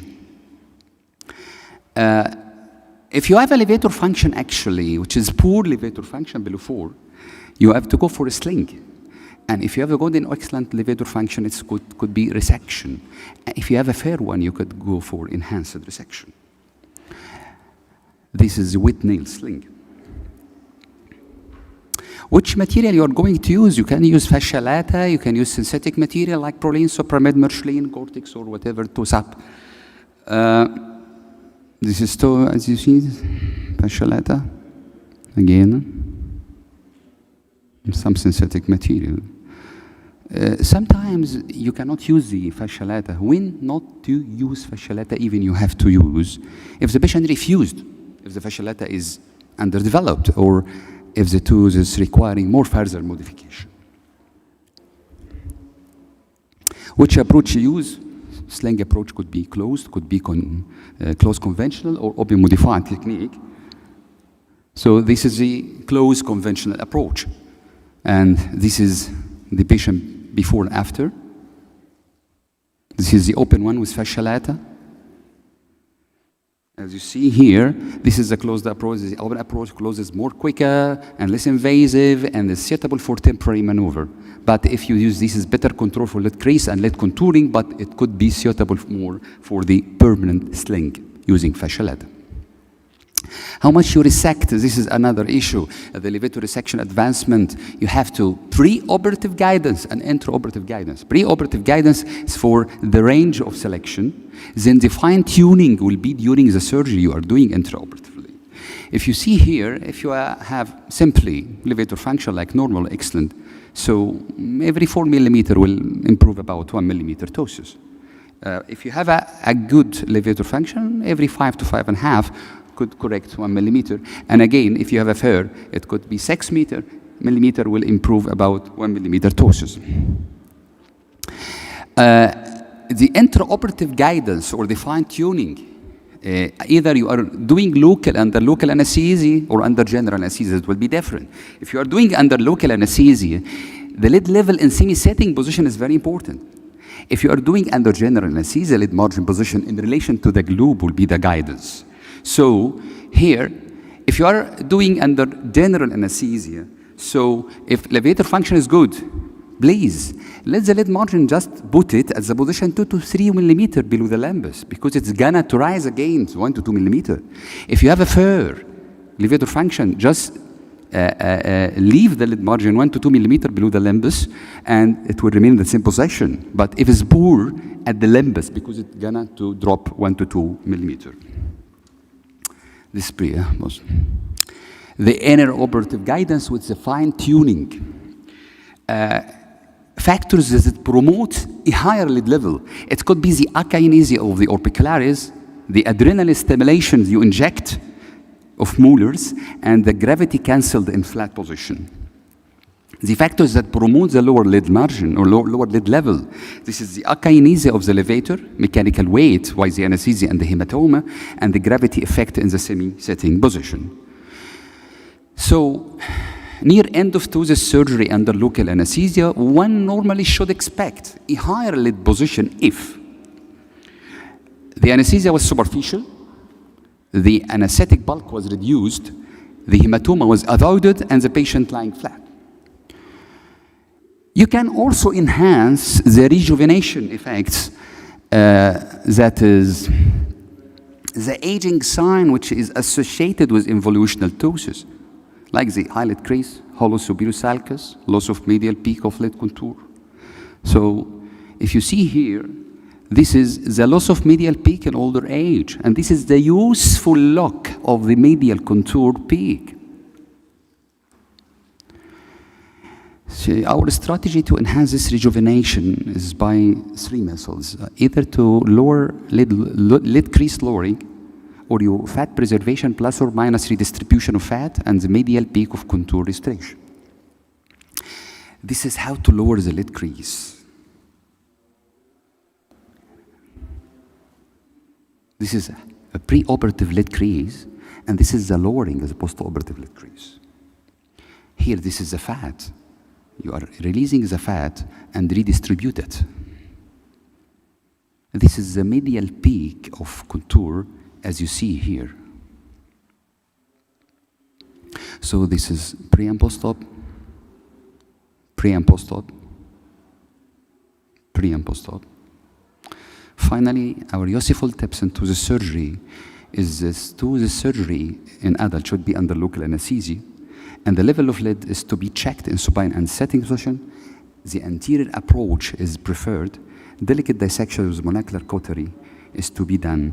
Ptosis with blepharoplasty in older patient. Preserve the horn as much as you can. Crease symmetry to be maintained. And thank you so much for your attention. This is my contact. Don't hesitate if someone wants to provide the ptosis algorithm anytime. Thank you very much. Thank you, Dr. Sadaq. Thank you. And I think we are just on time. We want to encourage in others. I think we have to leave the room for the others and so forth. Any would like to have a short comment, please, Dr. Okay, okay. Thank you, thank you. You have been very wonderful audience, and thanks everybody, every one of my speakers. And it was very nice meeting so far. We enjoyed it as oculoplastic team. And thank you. I enjoyed the session.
Good afternoon.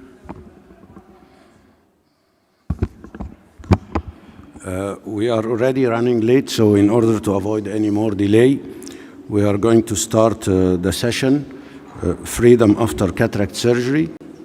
The first talk is Refractive Cataract Surgery Evaluation by Dr. Nancy Al-Raqqad.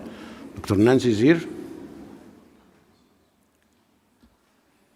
Dr. Nancy Al-Raqqad. She didn't come? Okay. So the next presentation will be by me. I am Dr. Hani Sakla. And where is the... Can you go to the second presentation, please?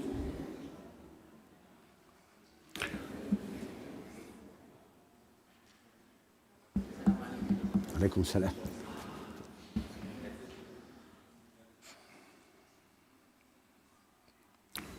Okay. So my talk today is about the new technology in IOLs, which is the extended depth of focus.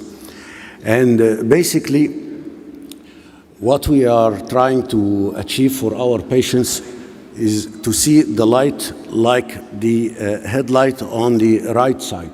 Very well defined, not disturbing, and not causing any visual disturbances like what we see on the left side, starbursts, glare, and the halos, which are the main turn-off that makes us refrain from using multifocal lenses or presbyopia correcting IOLs for most of our patients.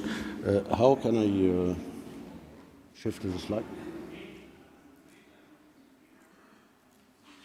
Okay, I don't have any financial interest in this presentation. Actually, I'm very proud of this article that we published 20 years ago with my friend, Dr. Muhammad Awadallah, who was working here in Al-Qasimi Hospital, and I did this cohort of patients in Dubai Hospital 20 years ago. It was the first multifocal lens ever in the history, Restore +4. And we were so happy with the outcome because we achieved making many of our patients reading without glasses and still having a good distant vision. But we achieved almost 92% of patients to become spectacle independent. Some of the few patients were still very unhappy, and it was actually very challenging for us to know who would be happy, who would not be happy if we implant this lens. This article, it looks as if it is coming from the archives or from the museum or belonging to Leonardo da Vinci, but still it was the beginning on a very long road toward patient satisfaction. We published also our results in the American Academy, and because of the few unhappy patients, I stopped for a few years till they came up with the new lens. It was still zonal refractive aspheric multifocal lens, even though the spectacle independence was almost 84%, and the glare, halos, and starbursts was in 6% the halos and 15% the starbursts, which is still a very high incidence. These patients, they had good far and near vision, but still we had few unhappy patients. Then we tried to put one zonal refractive multifocal lens in one eye and one diffractive multifocal lens in the second eye. We achieved a slightly better outcome in terms of the visual acuity for far and for near, but we did not achieve any progress in terms of the halos, glare, and star bursts. So that this paper was published in 2012. I stopped for a few years till maybe 2017 or 2018 when we started to have the trifocal lenses like the Physiol and the 80 Lisa. Here we used the Acri Lisa. So when we had this, the Panoptics and the 80 Lisa, we did hundreds of patients. Still, every now and then, we were faced with some patients who were suffering during, especially driving at night, and some of them had difficulty in reading. It makes the reading slower a little bit. They can achieve 20, 30 J3 near vision, but with a delay in the speed of reading. We all know that the principles for any optical system is either refraction, bending of the rays, or diffraction, splitting the ray into two, making two or more than two foci, one for near, one for far. And what I'm going to talk today is the new principle and the new technology in IOLs, which is the wavefront shaping. In wavefront shaping, this is the refraction. It can be zonal multifocal, or it can be zonal asphericity change during the surface of the lens. The zonal multifocal, like the resume or the array lens, and the zonal asphericity is like the mini well. We have the diffraction. We can have bifocal, like the restore, or we can have trifocal, like the Panoptix and the Etilisa. And today we have the wavefront shaping, which works on the wavefront by delaying part of the wavefront, thus stretching and shifting the focal line, giving us a wider range of vision. This is the lenses that is the subject of our presentation today, the Vivity from Alcon. And it shows here two transition elements, the surface transition element 1, which is a ring elevated by 1 micron, and the surface transition element 2, it is of a diameter of 2 millimeter. It does not split the ray, and it does not create more than foci. What it actually does is that when the wavefront passes through this lens, the part of the wavefront that passes through the periphery of the lens, the green part, will be extended more forward toward the retina, and the delayed part, which will pass through the elevated part of the lens, will be delayed, and it will be shifted backwards away from the retina. Thus, we will have a long focal point, but this focal point, it is not wide, it is long. So the visual acuity at all these points, at distance, at intermediate, at near, are very clear. So here we see that this changes in the shape of the IOL, stretch the focus into a line, and it shifts the focus in front of the retina, causing better near vision. Here, when we look at the point spread function, which is the distribution of the light intensity or the energy coming from one point source of light, we will see that on the top, the monofocal IOLs, like the IQ, we can only have one foci. That's why we have only distant vision, but we don't have intermediate or near. With bifocal, we have distant and we have near, but we don't have intermediate and we don't have good near. With trifocal, we have better near, we have good distance, but still we don't have intermediate. With conventional EDOF, because now in the market we have many IOLs claiming to be extended depth of focus technology, but still they don't achieve good near vision, and they still have some visual disturbance.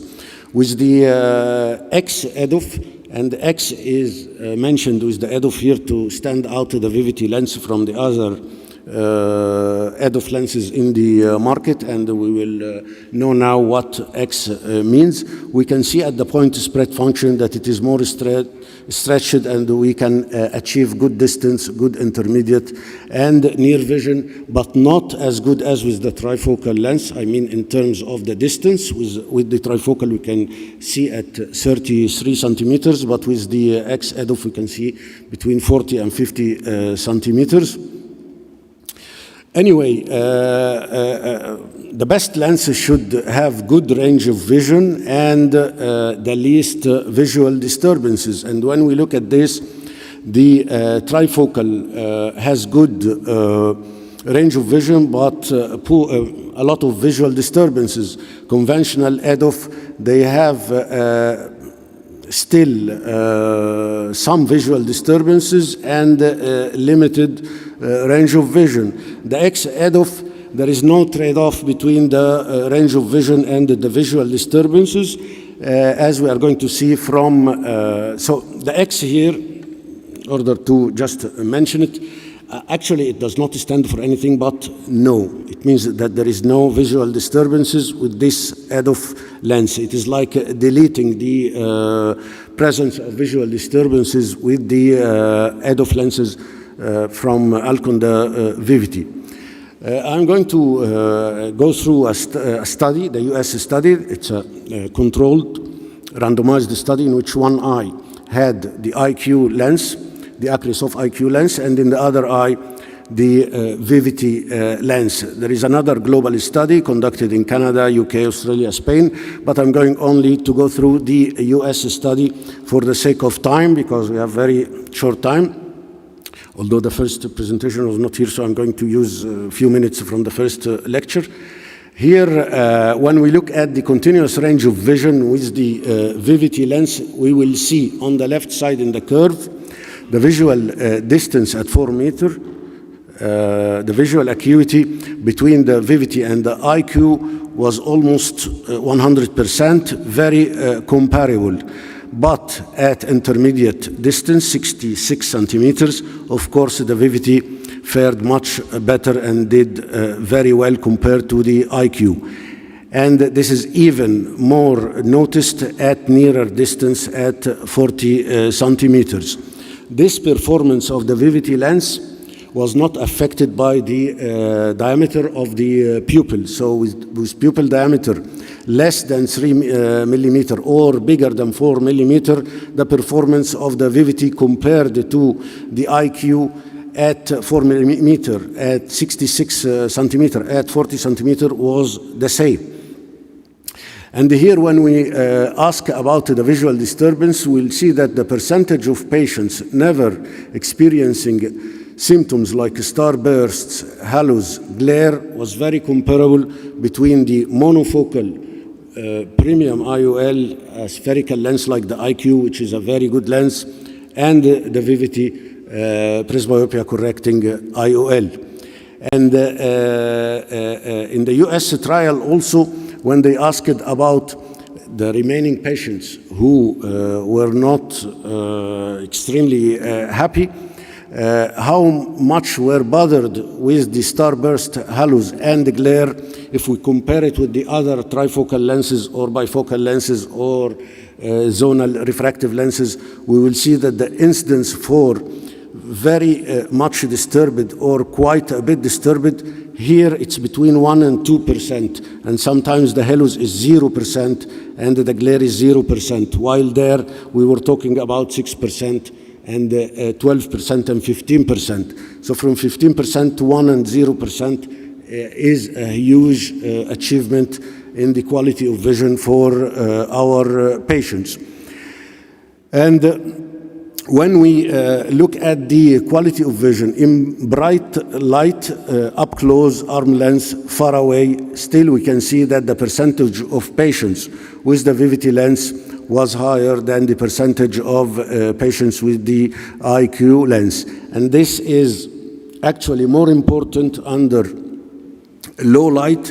We will see that it is still the Vivity is doing better at up close, near 40 centimeter arm's length, and far away.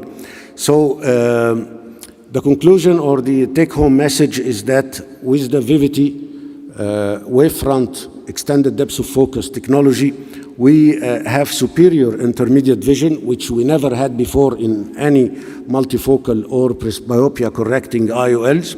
We have superior intermediate vision. We have good near vision at 40 centimeters, between 40 and 50 centimeters.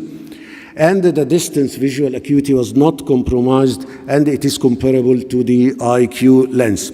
This lens is forgiving because of the long focal point that it is stretched and shifted. So if we have some refractive surprise between +1 and -1 after surgery due to the inaccurate biometry, for example, still the vision is good at far and at near because of the long focal range. There is good quality of vision in low light, which is very important for driving at night and for night vision. And the percentage of decreased spectacle independence was very high. Here there are two videos. Of course, when we implant any multifocal or presbyopia correcting lens, we have to choose a cornea with less than -1 diameter. But the lens on the left, I'm showing now that the platform of the lens is exactly the same like the IQ, so you can use it with any loading system to implant it. The image on the right is a toric Vivity lens. So patients with more than 2 diopters of astigmatism, it's better to use a toric Vivity lens to correct also the presbyopia. And the video on the left is just to show you how you can identify the Vivity lens by the circle in the middle, the elevated area, and the 2 millimeter diameter transition zone. And here it shows how easy to implant the lens. Thank you very much. Thank you. Thank you, Dr. Sakla. Now we invite Dr. Priya Narang to speak about traumatic cataract. Yeah.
So, good evening, ladies and gentlemen. It's an honor to be here. Thank you so much for this wonderful opportunity. So, well, I'll be talking upon traumatic cataracts. I'm going to show some unusual videos that we come across. Well, this is the case that you see. This patient walked into my OPD, and this patient was actually 65 years old. He had a history of trauma when he was maybe 6 or 7 years old. He has been in this situation for the last maybe 55 years or maybe more. So this is how his eye actually looked like. On the left, you see the undilated status, and on the right, you see it post-dilation. Now, this patient has a history of trauma. So now, obviously, there are multiple things that come to your mind that when you're going to take up this case, there might be other associated features too, because the cataract and the iridodialysis traumatic is already seen at this point of time. So before we venture into the OR with this patient, preoperative examination of the posterior segment is very essential. Lucky enough that nothing was abnormal in the posterior segment, so I decided to take up this case for the surgery, and I'll just try to show you this video. So what you actually see here is, you almost have 2 pupils because the iridodialysis is so severe. I begin with injecting triamcinolone inside the eye because, we need to be very much clear about the presence of vitreous in the anterior chamber if it is present, but luckily, even that was not there. So we need to retract the iris tissue, which is lying in the center of the eye, So we need to retract it for doing cataract extraction, and always iris hooks, they work very well in this situation. I always avoid using any rings in these kind of patients because you never know when you have a complication, and I don't want an additional complication of a ring slipping back into the posterior segment. Iris hooks work wonder. Having said that, doing a cataract extraction, this is not a difficult part, but because I did not encounter any difficulty in this, probably I was lucky enough and I had a 3-piece intraocular lens ready with me in case if there is any misadventure during the surgery, but luckily everything went off well. So now, the thing that I thought would be very difficult came out to be easy, and what I thought would be easy for me is going to turn out to be quite difficult. Now this is the iris tissue, and you see the iris tissue has been in this position for maybe so many years, 50, 55 years. It was almost like non-flexible kind of thing lying in the center. So what I tried to do was initially, I tried to do a flanged kind of fixation of iridodialysis for this patient. So I just take up a 27-gauge needle and I'm threading the periphery of the iris tissue, and I've taken up this 6-of-proline which has been flanged on one side, and I try to fix up this patient. But unfortunately, you see the flange, it just passes off the iris tissue. It does not hold it because probably the flange did not have so much of force to hold it into place, because this iris was absolutely not behaving the way I actually wanted it to behave.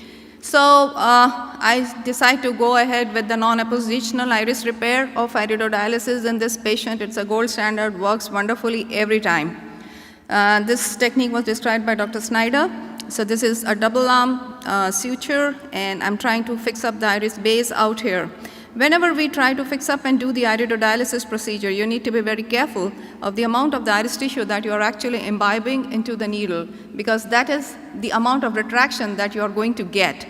In case if you end up imbibing too much of iris tissue into your needle, you are going to have keratoconia. That is, you have a decentered pupil at the end. You will repair an iridodialysis, but with decentration. So now I have a decentration out here because I could not gauge the amount of iris tissue that I am imbibing, because this does not behave the way it is. So now I'm trying to center it, and I'm trying to do a single pass 4-throw pupilloplasty procedure, which I described in 2016 in the European Journal. So I'm just going to take 4 throws into this loop, and I'm going to pull both the suture ends, and it slides the knot inside. It's a self-sealing mechanism of the knot. You did not take it again, and that is why I named it as a single pass and a 4-throw technique. So this works beautifully every time. That comes always to my rescue, and actually we have started doing only this technique, and probably because it's fast, easy, and you can wind up the case quite well. So you can see this is there, and then again, whatever amount of iris opening that you want to seal off, you can keep on taking multiple attempts and trying to get off that. But I would like to also emphasize on the fact that you can see there is so much of iris chafing going on at the level of the iris tissue, because this iris tissue, it had a tendency to gape wherever you try to engage it. So these kind of iris tissues, with the long-standing trauma and all, you need to be very careful when you are doing them, because a recent trauma iris behaves differently than one which has been there in that position for so long. So anyway, lucky enough to have done this, I could wind up this case quite easily. So this was the second attempt to close the entire thing. Small iris openings, you can just see them because the iris tissue keeps on giving way at that point of time. So this is the pre-op, and the post-op looks very good. Patient has a very good functional vision at this point of time. So going up to our second case, I think I'll skip this because this is a normal thing that we do. I try to show you something different. Now this is again a case of trauma. A good amount of cataract is there, and you can see a lot of phacodonesis also going on. And I knew there has to be multiple approaches to be taken if you want to go ahead and do the CTR implantation and the segments implantation, etc. So I decided to go ahead with a very simple method of handling this case. I'm trying to make 2 partial thickness scleral flaps, 180 degrees opposite to each other. This is the fluid infusion going inside the eye. And then this is the keratome, and I take the 3-piece intraocular lens. Try always to do vitrectomy wherever you find there is an opening or wherever you have the vitreous coming up into the anterior chamber. So you just clear that up, and then this is the sclerotomy which has been created on both the sides. We do that with a 22 gauge needle. So you have that site ready for you, and then you take up a 3-piece intraocular lens. You inject this 3-piece intraocular lens beneath. Actually, this is a glue dial procedure that is being done. I think everybody must be well versed with what IOL scaffold is, but this is a combination of a glue dial and a scaffold procedure. Let me just, I don't know if I can pause this video right here. What you see here is the leading haptic externalization and the trailing haptic externalization which is going on. But what I want everyone to appreciate is that, this is the iris plug, the hooks of the iris, the plugs of the iris hook that have been plugged onto the haptic in order to prevent the slippage of the haptic back inside the eye. This was described by Dr. George Baiko and Dr. Roger Stannard, and we use this brilliantly. Now actually what happens is that the optic of your intraocular lens, it works as a scaffold. It prevents the nucleus from going down, and you can do a phacoemulsification of the entire nuclear fragment out there. If the iris tissue collapses, it's all the more better in this situation, because the iris tissue collapsing, what I mean is the pupil going down, it prevents the slippage of any lenticular fragment back into the posterior chamber. Having said that, it is very important to do a posterior segment examination in order to see whether there is any slippage of lenticular fragments or not post-surgery. So having done that, the IOL has been fixed, the intrascleral fixation has gone very well, but also pupilloplasty has to be done in this case because there was a retraction at the superior end, so you need to close this off because otherwise you're going to have an optic capture in the post-operative period. Patient might look good maybe 1 day, 10 days, 1 month, but eventually this patient will come with optic capture, and we need to prevent this. The only thing is that you need to just bring down the size of the pupil a bit less than the size of the optic of the intraocular lens. Again, single pass 4-throw pupilloplasty works well, and we try to close this down. Always do a vitrectomy in the anterior chamber once you have handled these cases, because you don't want any vitreous fragment or any vitreous strand coming up into the anterior chamber. So this works beautifully. You just place this inside and you are done with this. Having said this, I would not recommend this for anybody to do if you are not well versed with the glue dial procedure, because you need to be an expert in that to handle a case like this. Otherwise, there are various modalities to handle this case differently. So I think thank you for this.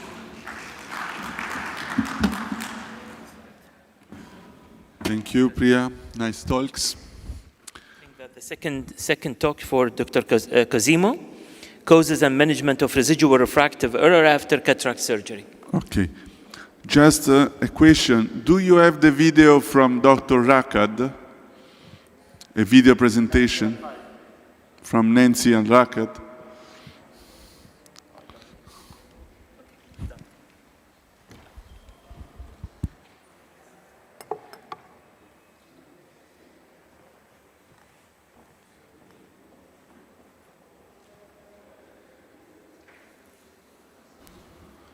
We have the video from Dr. Rakad or not? No? Okay. We can go with my presentation, okay?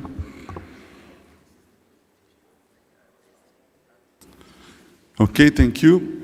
I will give you an overview, a didactic overview, of the causes and management of residual refractive error after cataract surgery.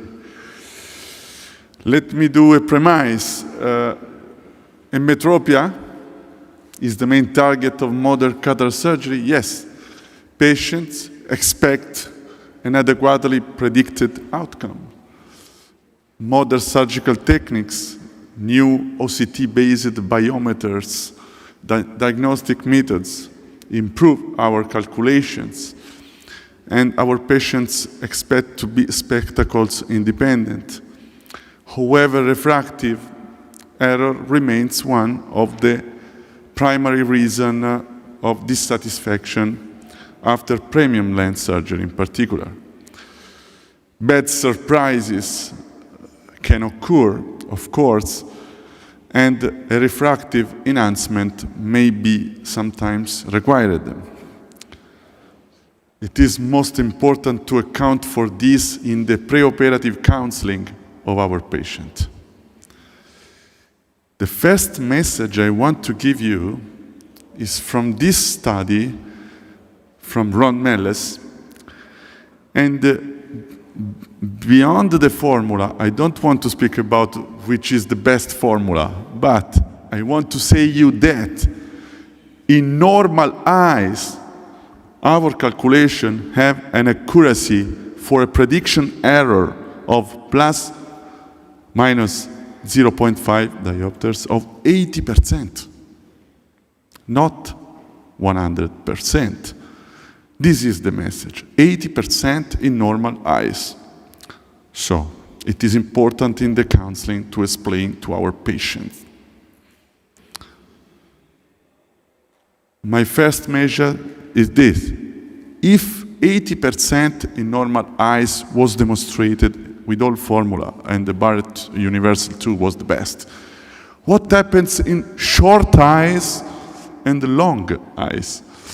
The accuracy decay to 60% in short and long eyes. So patients must be advised in the counseling that biometric error in 15 to 20% of cases should be plus minus 1 diopter, requiring spectacles correction, or contact lens, or LASIK, or PRK, or limbal relaxing incisions, or yaw rotation, or repositioning, or piggyback, or definitely an yaw exchange.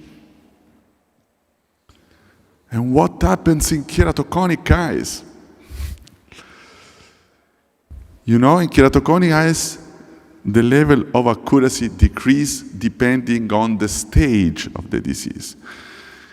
This was a beautiful study from Giacomo Savini that showed that accuracy for stage 1 is about 60%, but the accuracy decrease in stage 2 about 30%, 35% of calculation.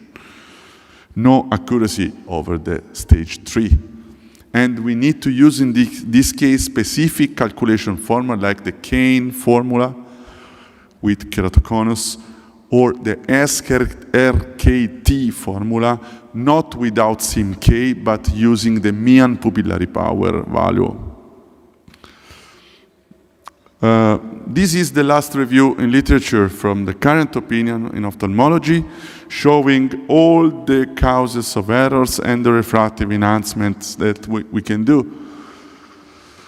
Didactically, we can divide the causes of residual in preoperative. The first is the error in estimation of effective lens position, of course.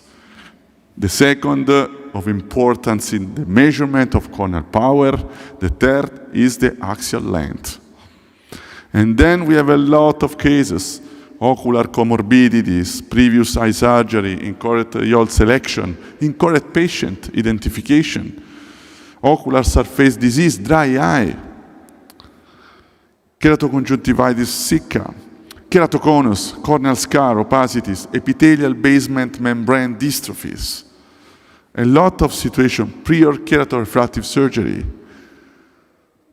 The limitation in achieving a precise measurement of corneal curvature, axial length, anterior chamber depth continues to hinder the accuracy of refractive outcomes in cataract surgery beyond the formulas. Intraoperative causes. The intraoperative causes, first of all, uneventful cataract surgery. We need a successful surgery. It's crucial to maintain the estimated effective lens position. The capsular compromise, the posterior capsular rupture, vitreous loss, decentered capsuloresis, incomplete optic overlap, tilting of the IOL, decentered IOLs, surgical induced astigmatism. Each surgeon should measure his surgically induced astigmatism, calculating a personal constant in Excel, Excel word. And then we have the postoperative causes. The postoperative shift in yaw position for capsule back fibrosis and contraction. The capsular Brock syndrome, for retained ophthalmic viscoelastic behind the IOL, the anterior capsular contraction syndrome, the shrinking of the IOL, the macular edema, irregular astigmatism, zonal weaknesses, macular pathology, increase the likelihood of a refractive error after cataract surgery, also in the late postoperative. And you can see when a patient presents to us, to our office, with a residual refractive error following cataract surgery, the risk tolerance for patient and surgeon needs to be considered prior to do an enhancement procedure. Was patient undercorrected or overcorrected? What was the preoperative refraction and the biometric data? Those patients spend most of their day working on a computer or driving. What is the tolerance to spectacles?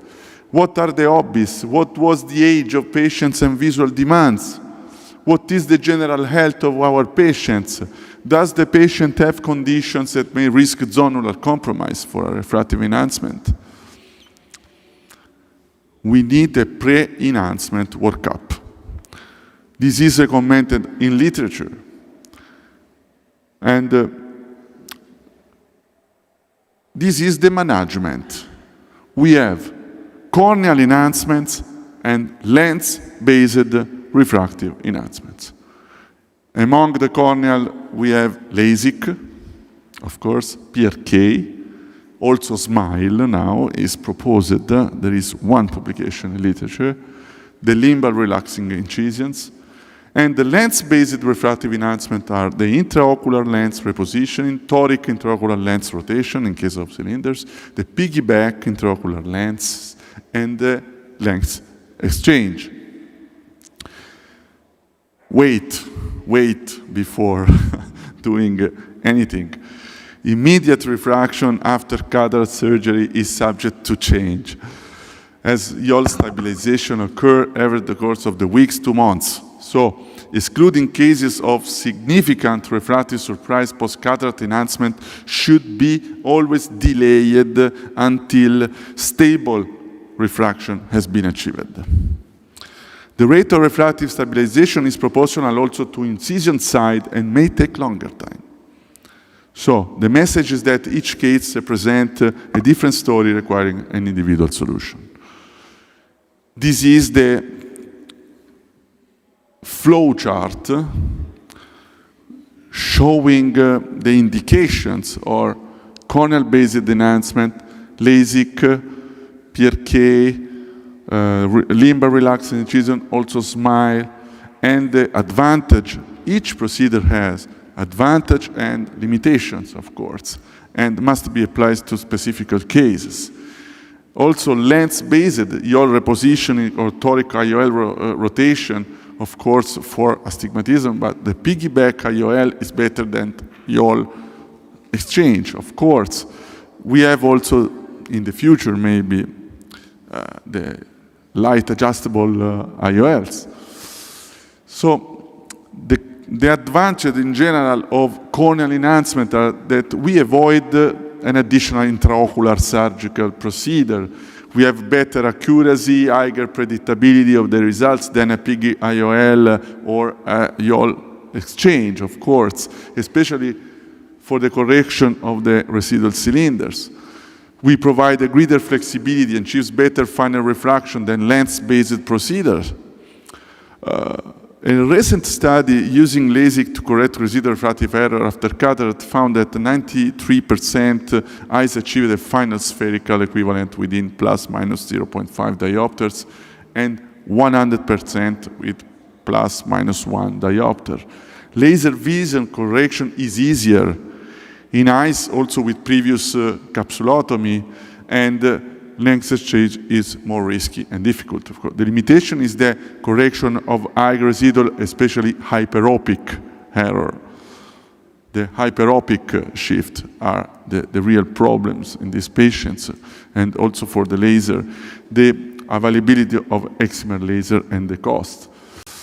This is the last slide for decision making. You can see here we have different choices. We will discuss with Dr. Safan at the end of the session. which is the best option for each patient. So this is an important study of the American Society of Cataract Refractive Surgery showing the pro and the cons of laser visual correction, the primary advantage of laser refractive enhancement compared with more invasive intraocular modalities of refractive enhancement such as IOL exchange or piggyback is the avoidance of entering again the eye and the potentially of introducing the risk for endophthalmitis, of course macular edema, and capsular complications. The cons, excimer laser treatment will be less predictable and exacerbate dry eye, ocular surface disease. We have older population in this case, so better in younger. Keratometry, pachymetry, irregular astigmatism, dry eye, underlying corneal disease could potentially preclude these procedures. Finally, diffractive multifocal IOLs have been shown to reduce contrast sensitivity, and both LASIK and PRK have the potentiality to further reduce contrast sensitivity. So, and worsening dry eye or induce iatrogenic ectasia. So, preoperative. This is another flowchart from Christopher Sales and Edward Munch. It's always the same. So the key points and the conclusion should be this. The strategies to prevent residual refractive error include preoperative, anterior and posterior segment evaluation. First, placing clear corneal incision on the steep meridian, intraocular wavefront aberrometry, IOL power adjustment based on the outcome of the initial eye. The pre-enhancement measurement, the type of IOL, the ocular comorbidities, patient preference, may help guide decision on the most appropriate treatment for residual refractive error. The lens-assisted in situ keratomileusis, LASIK, has been shown to be the most accurate in literature. Right? This is a literature data. The most accurate enhancement technique. And the recent study demonstrated that photorefractive keratometry and LASIK are the no-risk factors associated with retinal detachment, as was previously taught. Toric IOL repositioning and IOL exchange are the best performing in patients with high refractive error in the early postoperative period, 2 weeks, to avoid complication associated with capsular back fibrosis. Of course, piggyback is safer and more effective than IOL exchange. Thank you for your attention. Great, thanks, Cosimo. For the last two points, I think that the toric IOL, when it's done, no, for the last 2 points in the last slide, when it's done by the same surgeon and he know the time and he know the duration, well, there is a possibility, and I don't know the sharp line or the cut line when you will rotate or reassess the axis according to the axis, or you have the device that it gives you the accurate reassessment for the axis. But piggyback, for those that they are crossing in my practice, 3 months, it's more easy, because when you are rotating the lens, rotating those toric lens after 3 months, it will re-rotate again, whatever you are doing. It has a site and the fibrosis in the periphery, so you cannot rotate. And that's rotation, even if by force, or you will dissect whole bag and you feel you are confident to rotate and you will put it in a new direction, 1 week, you'll see it that it returned back to the same position. So I think that the piggyback from Rayner now, it's... This was the conclusion of the literature that is yours. Yeah. Thank you. Okay, so finally, I think that we need to call our colleague before starting the discussion. Madam Rika, Dr. Rika. Yes, me. Dr. Rika will present a case presentation for panel discussion.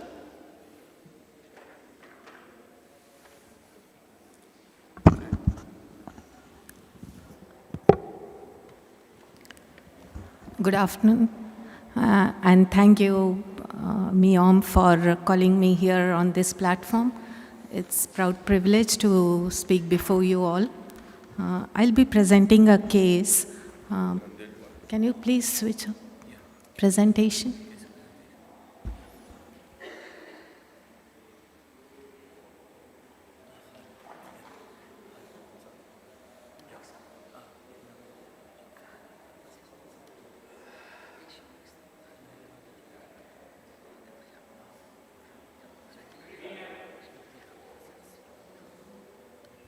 So we have a 50-year-old male patient who came with diminution of vision, pain, colored halos in the left eye since 12 months, and he was referred to us for further management. There was no history of floaters or flashes or any trauma, no history of any systemic illness. There was no past history or any systemic illness. The right eye was within normal limits. The left eye is shown here. His vision was 6/16. The left eye, where he had pain, redness, colored halos, all these symptoms were in the left eye. The cornea showed a translucent linear opacity situated at the level of endothelium. There was correctopia, RAPD, and on gonioscopy, we found broad-based peripheral anterior synecdoche on gonioscopy. CDR of this patient was 0.8 in the left eye, right eye was normal, the visual fields were normal, gonioscopy was normal.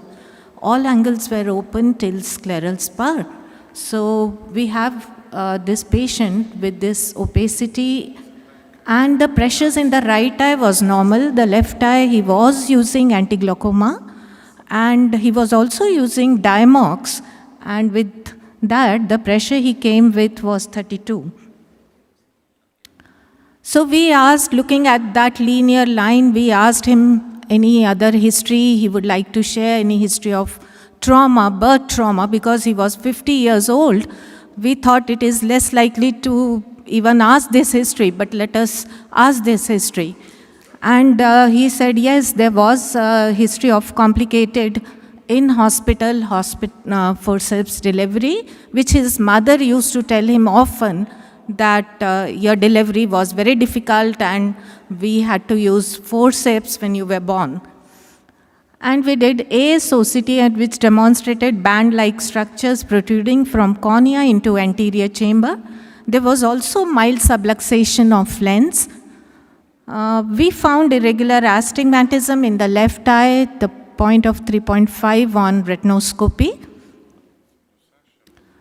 We did specular microscopy of this eye when we found correctopia, broad-based synechia in the angle. So, and we found, let us do also specular, because we were thinking about eyes also at the same time with the high pressures. And we found that right eye, his cells were normal, and the count was 2475. But in the left eye, he had the typical eye cells with the endothelial cell count of 1429. His fields, as I told you, were compromised, and he had advanced defects. The OCT was also showing RNFL defects. So here we had a 50-year-old male patient with history of birth trauma, and he also had features of eye syndrome. So we thought of doing one surgery at a time, and let us do first glaucoma surgery. And looking at that linear line in the temporal side, we thought of doing trabeculectomy little on the superinasal quadrant first, keeping the temporal quadrant as it is. And we used mitomycin C in that situation. Patient was all right after surgery, and his pressures came down. His vision improved a little bit, but not much. And after a few months, like 8 months, he developed lens changes. After that, we decided to go ahead with phacoemulsification, and with the long axis of the meridian of the steeper axis, we took the incision. Because in these children, in these cases, I mean, when there is a forceps injury, there is the astigmatism is with the rule, and if you take incision in that meridian, you can reduce astigmatism. So we took incision and we put a monofocal IOL. After 6 months, this patient needed some more hyperosmotic agents in the post-op period, more than usual, and it took 8 weeks to settle. But later on, he did settle, and his vision improved to 6/24. His pressures were normal after that. You can see that his media is quite clear with cupping, and posterior pole is normal. So is there any correlation between eye syndrome, which we got in this particular patient, and birth trauma? So we know that eye syndrome is an acquired disorder with probable cause as a viral etiology due to PCR, where we get herpes simplex, also common in middle-aged females. Corneal endothelial cells take on the characteristics of epithelial cells in this syndrome, and there are sheets of transformed endothelial cells which migrate across the anterior chamber angle and onto the iris. When these cellular membranes contract, peripheral anterior synechia, which we see as a broad base synechia, they develop, and patient gets secondary glaucoma. What about forceps birth trauma? Here, corneal injuries due to forceps-assisted vaginal deliveries are quite rare to get now, or we hardly see any cases these days. And there is also abnormal proliferation of endothelial cells in these cases, and there is a good report in Indian Journal of cases by Dr. Namrata Sharma, where she has seen on the electron microscopy that these cells are also, they look like the epithelial cells. So the birth trauma as an alternate etiologic factor for the development of eye syndrome was our hypothesis in this patient. These are my references.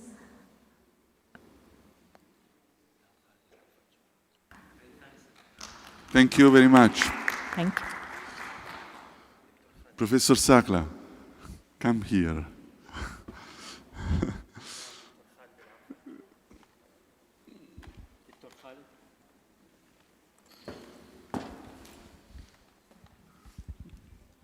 Dr. Khalid will talk about the trifocal in practice. So let us see.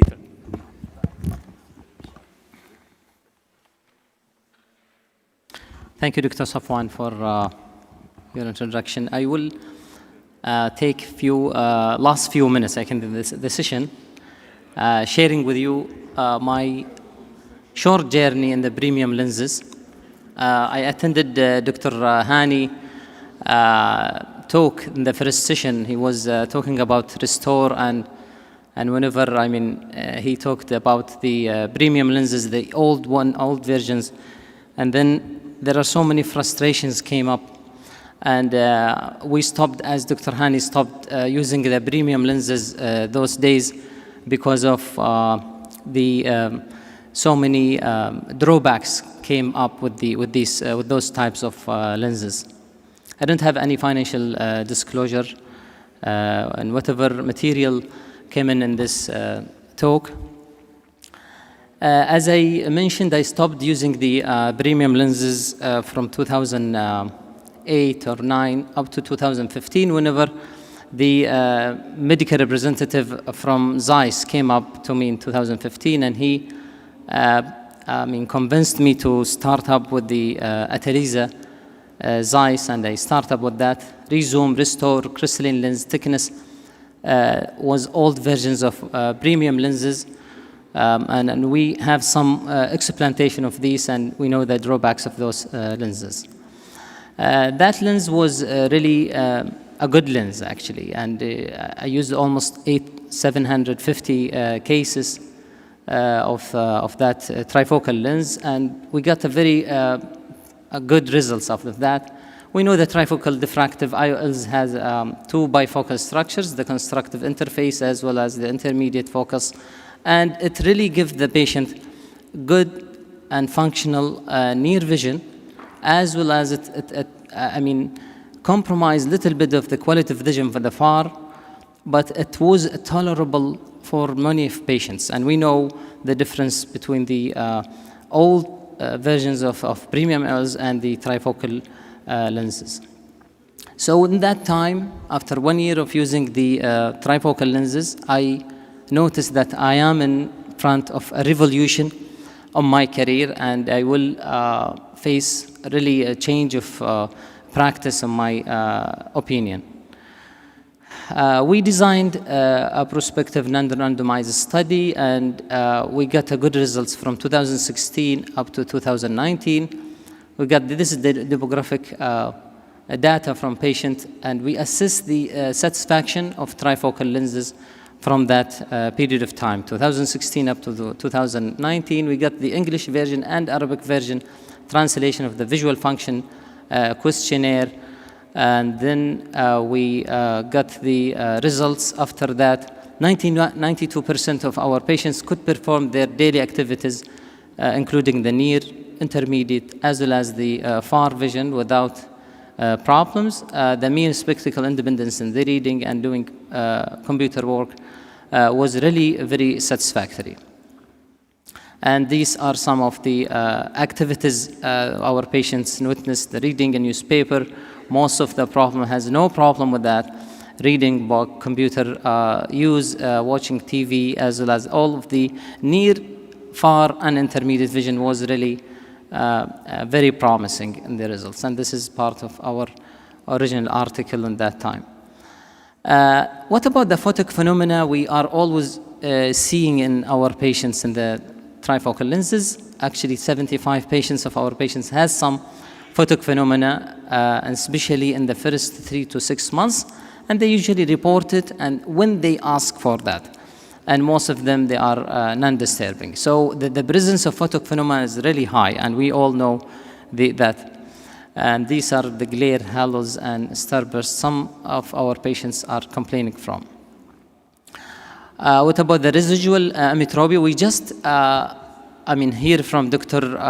Cosimo how to manage the residual ametropia after the cataract surgery generally, and especially for the trifocal lenses. We have 43 eyes out and 23 eyes out of 23 patients treated with laser vision correction, and remaining 20 patients happy with the occasional glasses. So we have considerable some sort of residual ametropia in form of sphere, hyperope, or myopic, or even astigmatism, and we treat that with the corneal-based laser vision correction. The development of PCO was also high, especially for the type of the atelesa. We have almost 55% of our patients, we noticed the posicapsular ossification. But it was really significant, and they needed YAG in 33% of the patients. So the YAG is really high, and the PCO really high.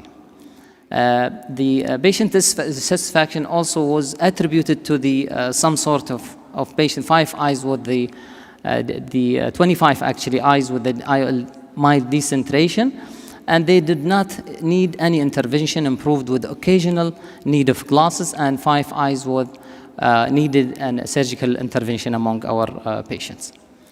Large angle CABA also was found in 12 patients, and that also contribute to the unsatisfactory results. Dry eye patients also noticed in 30% of our patients, and they get much better when they treat it. So whenever you have unsatisfied patient with the trifocal lenses, don't put all of the effort only in the quality of vision produced by the IOL. No, dry eye also could be part of the problem, and whenever you treat that, the satisfaction will improve very much.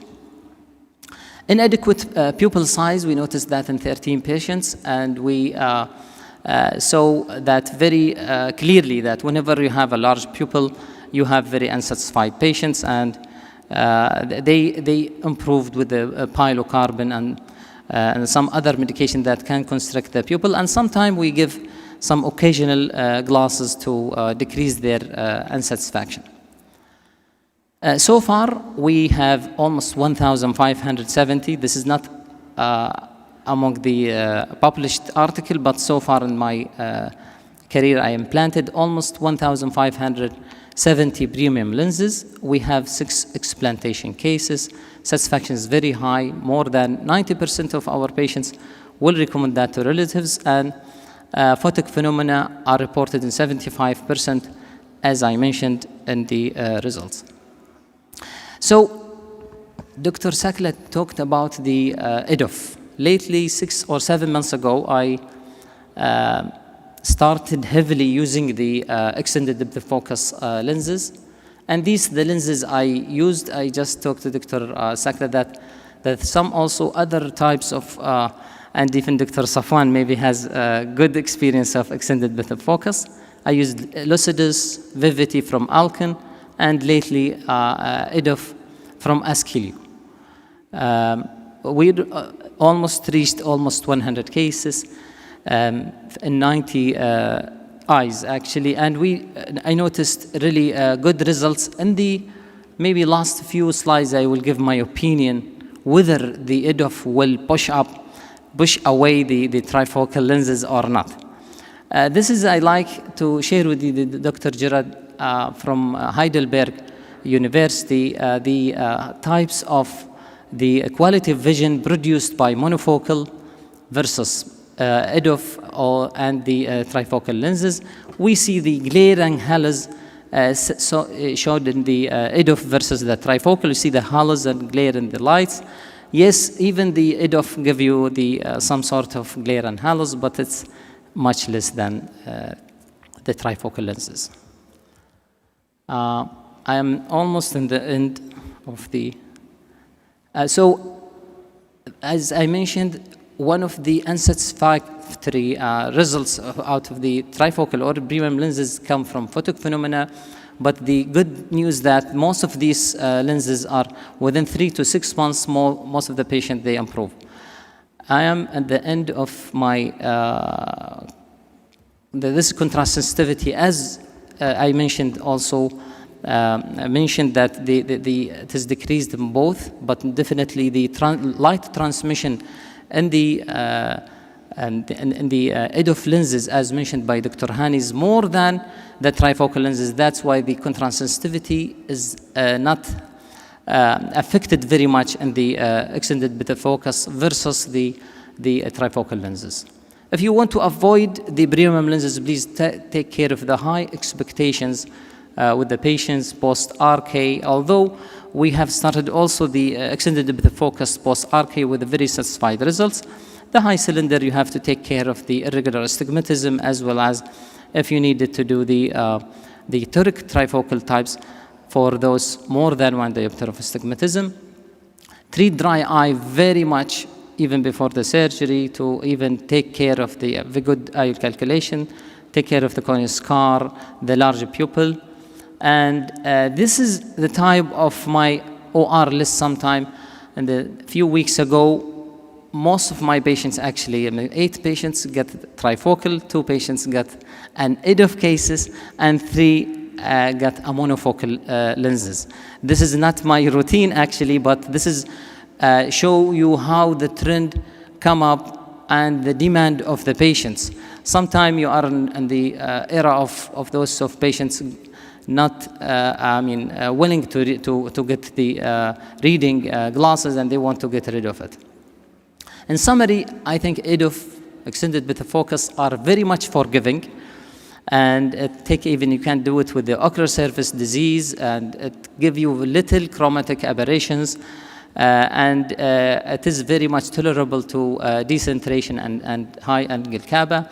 In my conclusion, it's almost 8 years using the premium lenses, including the trifocal lenses and lately the extended depth of focus lenses. The trifocal lenses will stay, definitely, and might have mild competition with the EDOF lenses. And I think the loser in this battle are the monofocal lenses. Thank you. Great, thanks, Dr. Khalid. I think that you said that you are in a hurry, right? Yeah, but you open yes, I have a door flight for a actually discussion. after now. So, first of all, that schedule for your surgery, you shift to the trifocal. Yes, so the what's trifocal basis that it means that you are. This is not the trend, but this is part of how the trifocal invaded. That's what I'm asking. Yes. So you are waking up daily. That this day you decide. No, it's not a daily. But I mean, the trifocal lenses what I need to know. has come up with more out of the monofocal lenses. I know. Yeah. Okay, so here, how you choose between an EDOF hybrid and trifocal? That's our question. This is good. A very good question, Dr. Safa. Our main controversy in use, and we need just to enlarge the definition of the EDOF, that there is a pure, as Dr. Hani said, and there is EDOF hybrid. You are using EDOF hybrid. You are using EDOF plus refractive lens. That's Lucidus. No, Lucidus, I stopped it. I use Vivity and Ascleio EDOF. But I have used this. By the way, I did not, I note that the Vivity has a little bit, I don't have enough number to compare with the other types, but Vivity has a little bit superior results than the other types of the EDOF cases. But I cannot, it is late. The Vivity is only a spherical abrasion carrying 1.25 at the lens base, 1 at the cornea base. Yes. It's a negative spherical abrasion. That's very clear. It's done by and it's announced by the company now. That's 1.25 at the lens base. It will show 1 diopter. That's why it's only for intermediate. But what's your criteria to select that this patient I will use a trifocal and an EDOF pure, and I will do a lot of manipulation in a way that to enhance the near vision? Yeah, I think the setup in this session cannot go with I did not go with my selective criteria. Definitely, I will.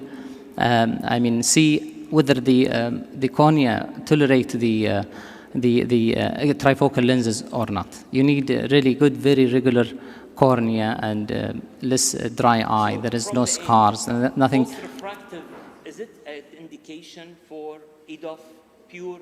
No, I spare the EDOF cases for the non. The cases who do not meet the my included criteria. Yeah, exactly. The same criteria for the EDOF. No, definitely. I am very liberal, definitely, with the EDOF more than the trifocal. Whenever I reject patients with the trifocal lenses, I put them. I can choose the EDOF cases for sure. That's what I am saying in my conclusion, that the EDOF cases might take some part of the market of the trifocal lenses and the monofocal as well. But definitely, I did not see the results of the trifocal lens, the giving the excellent reading ability for the patients, as I saw it in the trifocal lenses. I think you agree that the EDOF, except if you do a monovision and you tell the patient that there is compromise for your far vision, and you work in the monovision plus the EDOF. So your target will be minus 0.5 or 0.75. This will enhance, exactly, this will enhance the EDOF results very much and the non-dominant eye. Yeah. I really liked your presentation. It's kind of completed mine because I didn't have the chance to discuss all the important points and to compare between trifocal and EDOF lenses. But in modern life, I think intermediate vision is much more important than very near vision. Yep. And EDOF gives us better intermediate vision. The problem also with the trifocal is that you have to be very spot on with the biometry. You cannot have, any overcorrection or hyperopic shift to myopic shift, that would degrade the far vision and the near vision. While with the EDOF, as you mentioned, it is forgiving.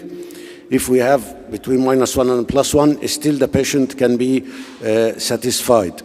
Yep. But for patient... I agree, Dr. Hani, but I mean the message for the audience is the EDOF didn't come to push away the trifocal lens from the market. This is the message I want to give. The EDOF will stay and will grow up for sure. I might put it in my first options, and it might even take care of the first, because it might take even part of the market of the trifocal as well as the monofocal. So might be the majority of the cases in the, modernized who can pay for the EDOF might go for it. But still trifocal will be there and might help some category of patients and might, be in the market for some part of time.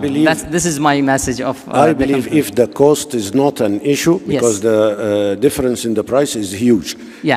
Do you know, Dr. Hani, the EDOF Vivity is more expensive than the trifocal lenses, at least in my country. It is the most expensive. This is not logic. I mean, it is the most expensive. Yeah. But if the cost is not an issue, I believe that we should use the EDOF in place of the monofocal lenses. I agree. In many cases, I agree. There is no compromise in the visual quality, and we have an added benefit of better near vision and intermediate vision. Yeah. But still, the trifocal, for those who really needs very good near vision, trifocal is a very good lens, especially the 80 Lisa. I've been implanting it for 3 years. Maybe I've put more than 800 lenses of 80 Lisa. And you mentioned a very important point, which is the early PCO and posterior capsular opacification with the 80 Lisa. But the YAG laser capsulotomy in the 80 Lisa is very easy. It is not like other lenses that you have to, struggle to make a good capsulotomy opening with the YAG laser. It's very easy. It takes few minutes. And the quality of vision after the YAG laser is even much better than before the YAG laser capsulotomy. Exactly. Still, the challenge with the trifocal is the unhappy patients, and the dry eye is very important cause. I had one patient that I shared with Dr. Safwan maybe 3 years ago or 2 years ago. She was seeing 20/20 for far, 20/20 for near, but still she was complaining and unable to drive at night. And so I referred her for him. Maybe he can figure out, because I was biased and happy with the 20/20. Yeah. That's what I mentioned at the talk, that sometimes we attribute the bad results with the... if you treat the dry eye, things will improve very much. Thank you so much, and I really enjoyed the talks with everybody. The new EDOF now, it gives us the chance to correct those that been corrected with the laser presbyopic treatment. Yeah. Now our laser currently use laser presbyopic treatment that we are creating a negative spherical abrasion on the cornea, centering on the visual axis. That most of the lenses except Rainer, the Vivity and the Isopure and the iHands, and from the Zeiss, there is a new one, except the Rainer, which is positive spherical abrasion. Dr. Hani explained it in a very beautiful way, how it creates or increase the depth of focus. Those lenses, it start to be suitable for those patients because it add to their current spherical abrasion that created on the cornea, negative spherical abrasion, so their near vision will be maintained after the cataract surgery. And that's the exactly. We just need the time to see where we will reach, because we're witnessing the revolution in the premium lenses. Thank you so much. Thank you. Okay, the session is closed. Thank you, everybody.